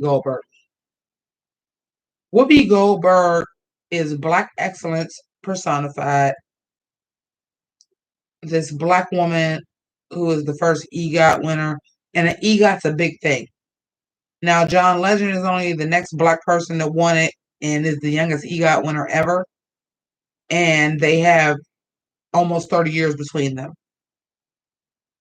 It's big. It's a big deal. You have an Emmy, a Grammy, an Oscar, and a Tony. It's big. And for the first Black EGOT winner to be a woman is huge. It's huge. And Whoopi Goldberg basically did it on her own. Like, she got the Tony with a one woman show. That's the big one to get, because most, like, I want to be on TV, I want to be on Hollywood, and I sing, which she's not a singer because she won from a spoken word album. It's hard. And please understand Whoopi Goldberg is a fucking legend. Please understand it. Some of y'all is young and all y'all know is The View and shit like that. Please understand what, first of all, understand what Whoopi Goldberg is, which is a poor Black woman that was able to accomplish this from the bottom. Same thing I was talking about J-Lo. Accomplish it from the bottom. Number two, the hardest one to get is the Tony, and she got it from, it's hard to break out from Broadway to movies. Most people do it the other way around. She got the Tony first from a one woman show that she wrote and did herself by herself. Please understand that. Number two, The Color Purple, legendary. Number three, and most importantly, she did that as a Black woman, not traditionally attractive. She wasn't Halle Berry. She wasn't light skinned. She didn't have a perm, a weave, this great body. She didn't do it because she was acceptable Black. She did it being fully Black and doing what she did and who she was. Please understand Whoopi Goldberg is the fucking GOAT. Please understand Whoopi Goldberg is the GOAT. Please understand Whoopi Goldberg is the fucking GOAT. Please understand she the GOAT. And you look at Whoopi Goldberg and understand she got an EGOT and how big of a star she is. Whoopi Goldberg don't even wear bras. Dressing the way she wants to dress. Dreadlocks before that was a fashion statement. Dreadlocks before was a fashion statement. No eyebrows. Not traditionally attractive. Dark skin. Wear what the fuck she want to wear. EGOT. Please understand Whoopi Goldberg is the GOAT.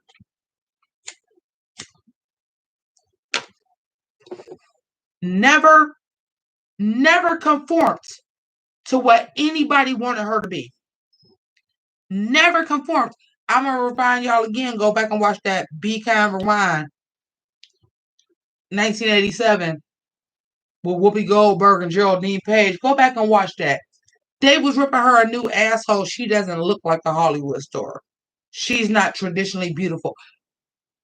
Please go look up fucking Whoopi Goldberg. She did that shit doing her from day one to right now. Herself. Unapologetically Black. Unapologetically herself. She didn't give a fuck if y'all. She had dreads then. In 1987, she had dreadlocks and no eyebrows and no makeup and real dark skin. And I ain't gonna sit here and lie and tell y'all because Whoopi Goldberg is beautiful. She's not, and she knows she ain't. Unapologetically herself, and what is in the upper echelon of the best performers. She has the Kennedy Honors, the EGOT, the first Black person to have the EGOT.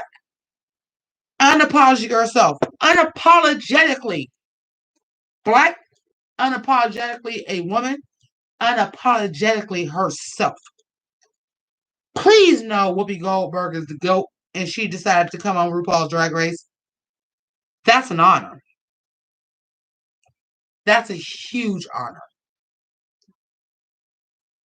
Please know that Whoopi Goldberg is the GOAT. Please understand that.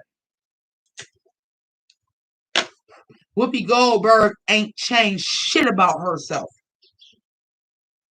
Ain't changed shit about herself. Whoopi Goldberg is Whoopi Goldberg is Whoopi Goldberg is Whoopi Goldberg is Whoopi Goldberg. To the point where people don't even realize she Black. They don't even pay attention to she got dressed. It's Whoopi Goldberg.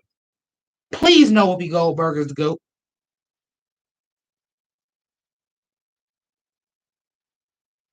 I remember I was at my mom's house. My mom watched The View heavy, and she had just got on The View. And it's wherever they was at, somewhere in New York, they have this strawberry shortcake that Whoopi Goldberg loves. That before Aretha Franklin sent it to the TV studio, put it on TV. I sent her this strawberry shortcake for her birthday with her favorite song, with her favorite singer, which was Mark Cohen walking to Memphis on The View. Aretha Franklin sent you a motherfucking cake. Please know Whoopi Goldberg is the GOAT. The for real GOAT. Whoopi Goldberg is the fucking GOAT. Please understand that. The GOAT. Whoopi Goldberg is the GOAT. Please understand that.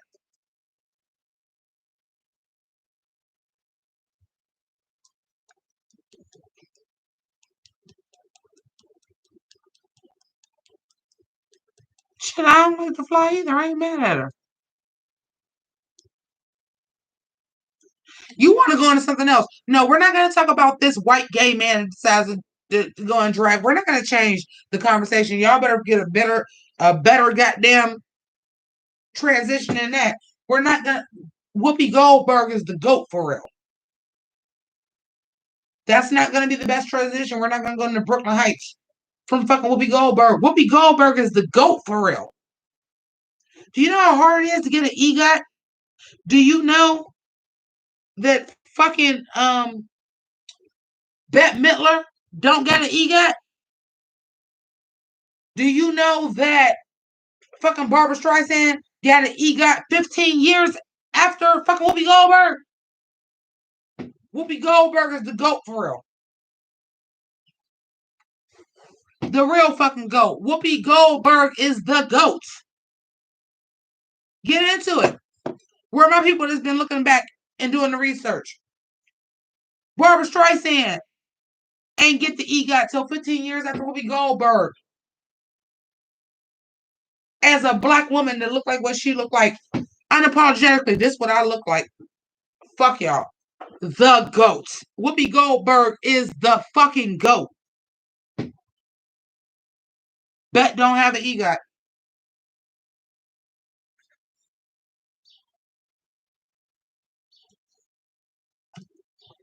I think it's that she doesn't have. I think she won for Wind Beneath My Wings. I think she don't have an Emmy.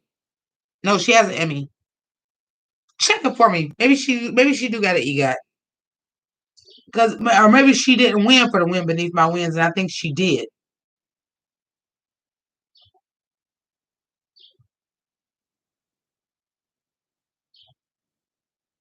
Well, John Legend got an EGOT. John Legend got the EGOT. He's the youngest person. And let's applaud that black excellence. The youngest person to ever win the EGOT is John Legend. Lin-Manuel Miranda could have taken him, but the song from Moana didn't win the Oscar. And then what's her name to play Harriet?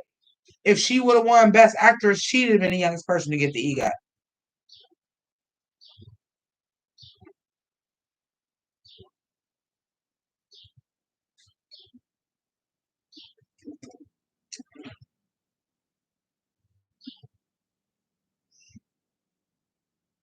Now it don't matter how you get the Emmy, the Oscar, the Grammy, or the Tony. It just matters that you get it. Like I said, John Legend is obviously did not get an Oscar from acting, but he did the song from Selma with Common, and that was his Oscar. So he got the EGOT, and he's the youngest person to ever win the EGOT. Because it's hard to get the EGOT, Emmy, Grammy, Oscar, Tony. That's hard. That means you are the greatest in all entertainment. You have a stage, you have film, you have television, and you have music, or at least recording. It's hard to get an EGOT. Yeah, the list is short. Yeah, Mel Brooks got an EGOT. Mel Brooks got an EGOT. It's hard. That's why it's so prestigious to get the EGOT. It's hard. And Whoopi Goldberg got it early in like 1989. It's hard. And I still think she's the only black woman that got an EGOT. I think not Cheetah Rivera. I think Rita Moreno got one. I think Elton John got one.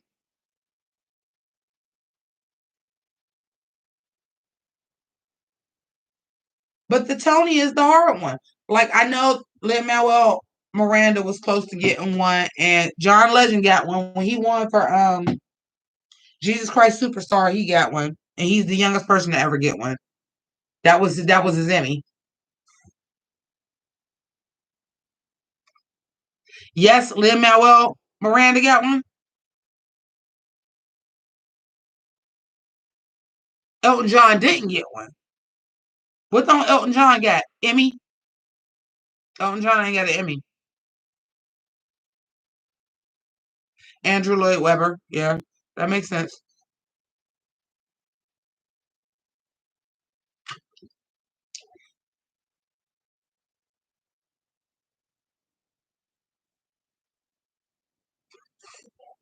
I do know that John Legend is the youngest person to ever get one. I do know that. John Legend is the youngest person to ever get one. I think Sidney Poitier has one. No, wait, is it Sidney Poitier or is it? If it's not Sidney Poitier, it's Denzel Washington. Yes, Rita Moreno. That's what I thought.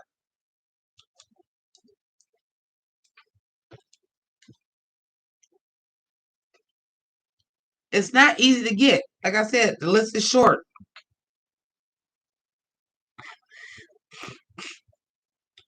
It's not. The list is short. It ain't easy. And Whoopi did that shit in 1989. Whoopi Goldberg is the goat.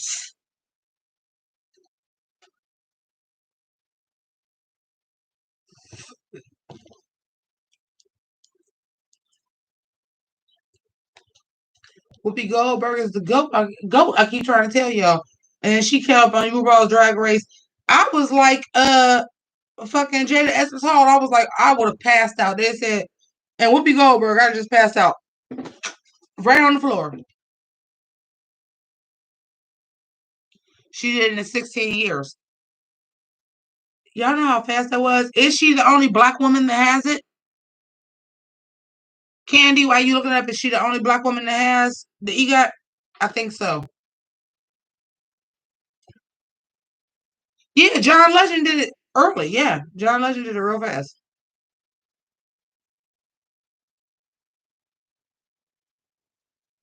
But John Legend was what, 20 years later?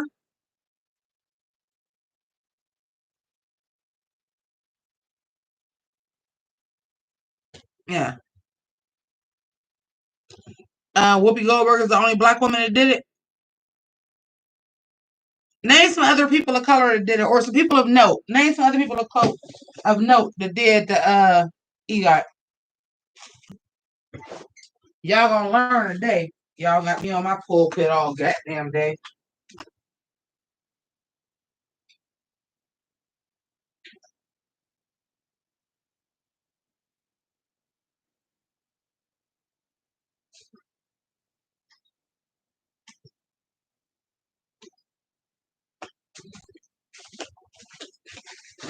Who's some other people of note to get it? I think Isaac Hayes was close. Because he won for Shaft, he won for something from South Park, and I think he won a Tony for writing something. Like Isaac Hayes is close, like one away. Richard Rogers, Helen Hayes, Rita Moreno, John Gilead, Audrey Hepburn. Audrey Hepburn got an EGOT. Okay, sure. Whatever.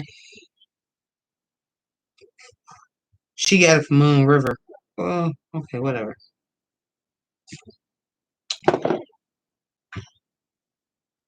Liza ain't got an EGOT. Okay, it's close. What's her name? Um, Barbara Streisand got one though, right? Barbara Streisand got an EGOT. I think Elton John got to be close.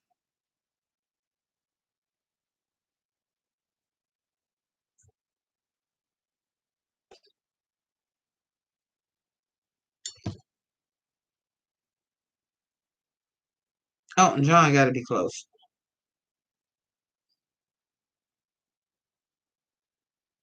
What do you mean, Barbara? Not technically. What is she missing?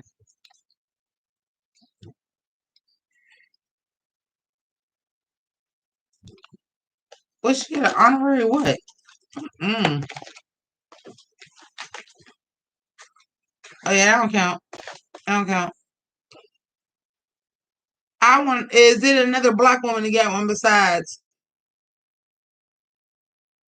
Is there another black woman to get one besides Whoopi Goldberg? And who else black got one? Is it just her, John Legend? John Legend is the youngest person to get one. I know that because I was there when he won it. He won the Emmy for Jesus Christ Superstar, and that's when he got his EGOT.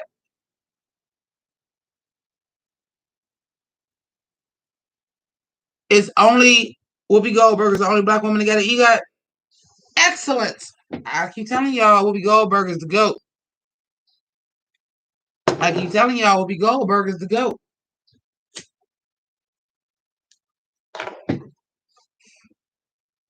Just her and John. So not Bette Midler, not Barbara Streisand, not none of y'all faves, not none of this shit. Quit trying to get me to watch Homecoming, not none of that shit. So the only black person that got the EGOT is her and John Legend, and she did it in 1989. Okay. Whoopi Goldberg is the GOAT. I keep telling y'all that. And she showed up on punk ass RuPaul's Drag Race. Because all y'all know her from is the fucking View. Whoopi Goldberg, the GOAT. Who else will we know that got the EGOT? 50 Cent. Hey, listen, the way shit is going, if he could have got some other shit, it might be a 50 Cent musical. The way shit going, it might be a 50 Cent musical. His catalog is big enough they could do a fucking story. The 50 Cent. Just her and John. So Denzel Washington don't have a Denzel Washington don't got the EGOT. James Earl Jones don't got the EGOT.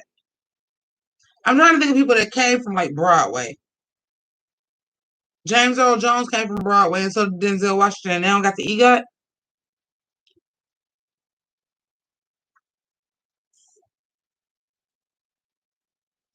I think they count technical awards though.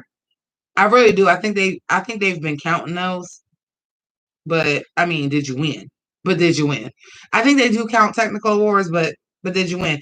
Like John Legend, Whoopi Goldberg, Rita Moreno. No, they won it outright. What no technical, no special awards like, oh, we're gonna do this for you now.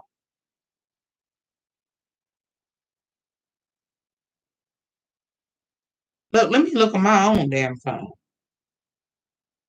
Oh, it died.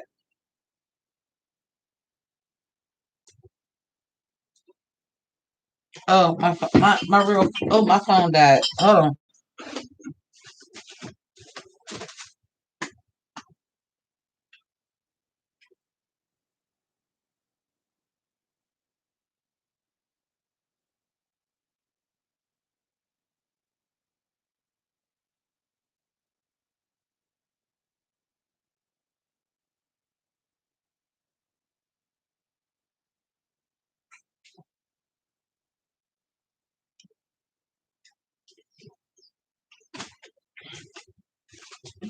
My phone died. Whoops. Who the fuck is Eric McCron? I don't know them fucking people.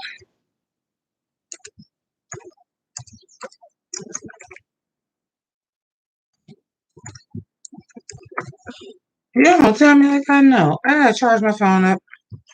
Might be why I ain't been summit fucking home yet.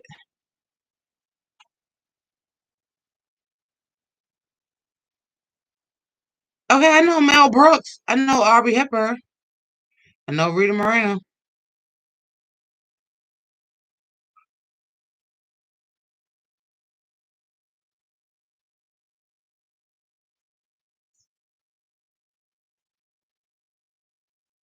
Wait, Andrew Lloyd Webber won it after John Legend. Scott Rudin. Scott Rudin is black, ain't he? Oh, Scott Rudin, I think, is black.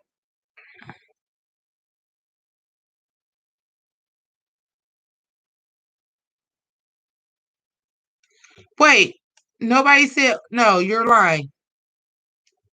You're lying. Bob Fosse ain't got one.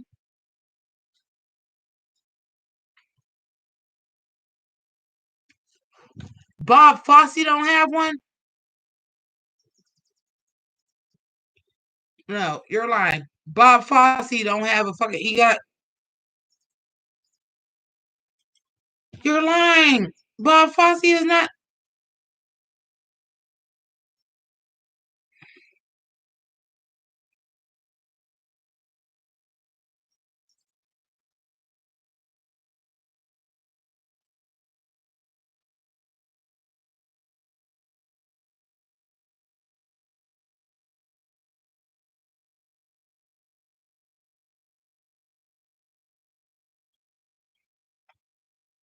No, I need to see where Bob. Where is Bob Fosse? Ron Howard is missing the Tony Award. Brian Grazer, Martin Scorsese, Robin Williams. Well, that's not gonna happen. Viola Davis is missing a Grammy Award. Bob Fosse is missing a Grammy. Liza Minnelli is missing a Grammy. Helen Mirren is missing a Grammy. Al Pacino, Christopher Plummer, Vanessa Redgrave, Jason Robards, Jeffrey Rush, Dame Maggie Smith, Ingrid Bergman, Anne Bancroft. Not gonna happen.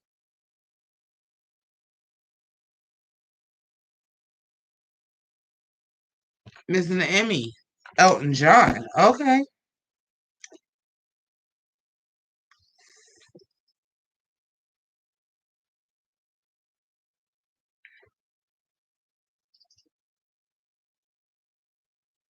Cyndi Lauper just got to get an Oscar. Miranda and Lin-Manuel Miranda, Bette Midler, Audra McDonald, Lily Tomlin, Dick Van Dyke. They just got to get Oscars. Okay. Okay. Me too.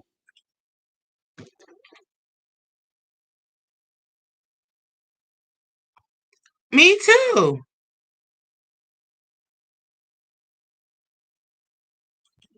How she don't got a Tony Award yet? How Julie Andrews don't got a Tony yet? That's ridiculous.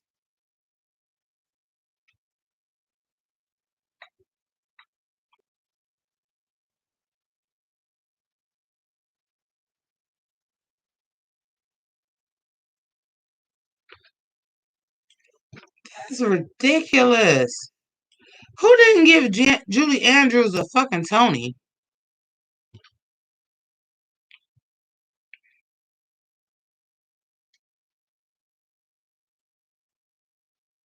How does Liza Minnelli not have a Grammy?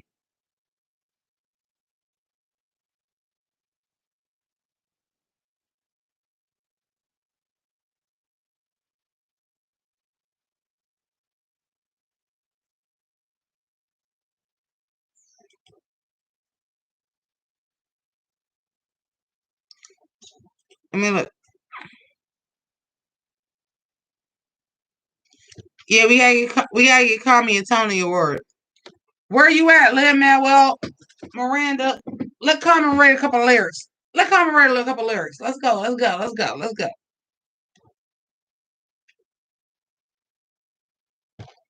Y'all talking about Lady Gaga is close. Is she?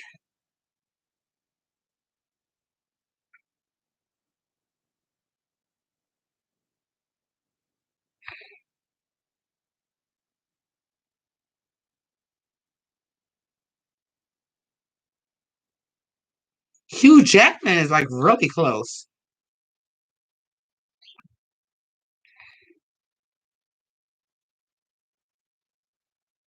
Cyndi Lauper is really close. Billy Porter's close. Ben Platt.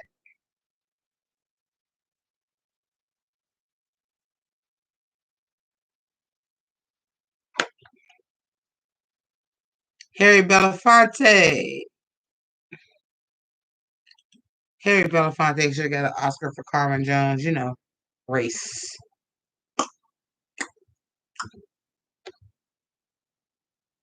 That's what I said. Talking about Lady Gaga is close. If you ain't only one away, you ain't close.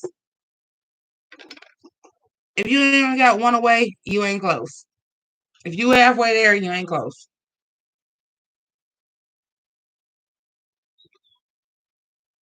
That's what I said. Lin Manuel. You know you gotta have some rap songs. Go ahead and write one with Common. Let's get that done. No, talking about some Lady Gaga is close. Yeah, Lady Gaga is close. Two ain't close enough.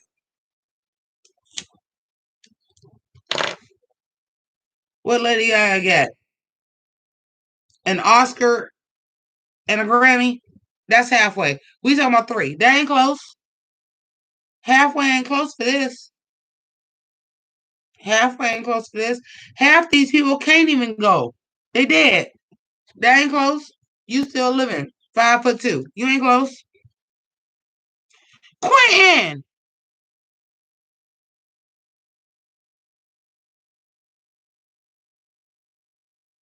Yeah, she got the G and the O. These people got three. Quentin. Quentin, is this my little cousin, Quentin? Cause Quentin where? Well, no, you wouldn't be where. But that's crazy. Yeah, we talking about people that's got a E, a G, a O, or a T. You got to have three of the four. Two ain't enough. These are the people that are close. Cynthia Erivo, she almost got there with the Oscar. Halle Ber- sorry, Harry Belafonte, Hugh Jackman, James Earl Jones, Quincy Jones, Cyndi Lauper, Audrey McDonald, Bette Midler, Lin Manuel Miranda, Cynthia Nixon, Trey Parker, Ben Platt, Billy Porter, Matt Stone, Lily Tomlin, Dick Van Dyke. Those are just people that don't have Oscars. People that don't have Emmys. Henry Fonda, Oscar Hammerstein II, Elton John, Alan Menken. People that don't have the Grammy. Anne Bancroft, Ingrid Bergman, Viola Davis, Viola Davis, Bob Fosse, Jeremy Irons, Jessica Lange, Frances McDormand, Liza Minnelli, Helen Mirren, Al Pacino, Christopher Plummer, Vanessa Redgrave, Jason Robards, Jeffrey Rush, Jessica Tandy, Maureen Stapleton. For those of y'all that don't know who Maureen Stapleton is, that's Edith Bunker. These are the people that are one away. Missing a Tony, Cher, Common, Ron Howard, Randy Newman, Barbara Streisand, Robin Williams, Kate Winslet. Yeah, we talking about close. We talking about close. Who is my winner for season 12? Jada. But probably Gigi. Because you know how they love a skinny white woman. They love a skinny white woman. So probably Gigi. Because they love a skinny white woman. But we have to see what they're going to do with this finale and all this. But they love a skinny white Women's Barley, Gigi. Because the Golden Globes are for about the foreign press and they're star fuckers, and it's never the people that should win. They always nominate somebody because they're a big enough celebrity to give people the coverage. Golden Globes, why don't they count? The Hollywood Foreign Press, that's all of 50 people. That's just like, let's nominate this person because they're a star. Why don't the Golden Globes count? Those fucking star fuckers because they're star fuckers. Come on, Lady Gaga. You were the best actress because you were on American Horror Story. Sure, Jan. Star fuckers. Why don't the Globes count? Star fuckers. It's the Hollywood foreign press.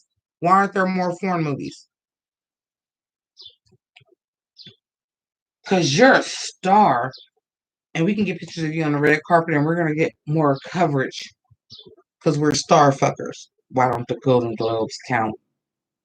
Ha ha ha, I'm laughing at you. Why don't the fucking Golden Globes count? I'm laughing at you. Ha ha ha. They listen to everybody else and say, yeah, this was a good performance. It's the Hollywood foreign press. How come you never had no foreign films? The Hollywood foreign press says whoever has the biggest stars. We'll get two in there because they're big stars. And they did a good performance because they're star fuckers. Duh, not the geese for filth.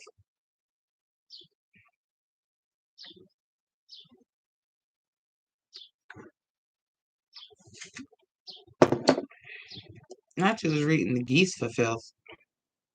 I was reading the geese for filth. Okay. I'm tired. Bye.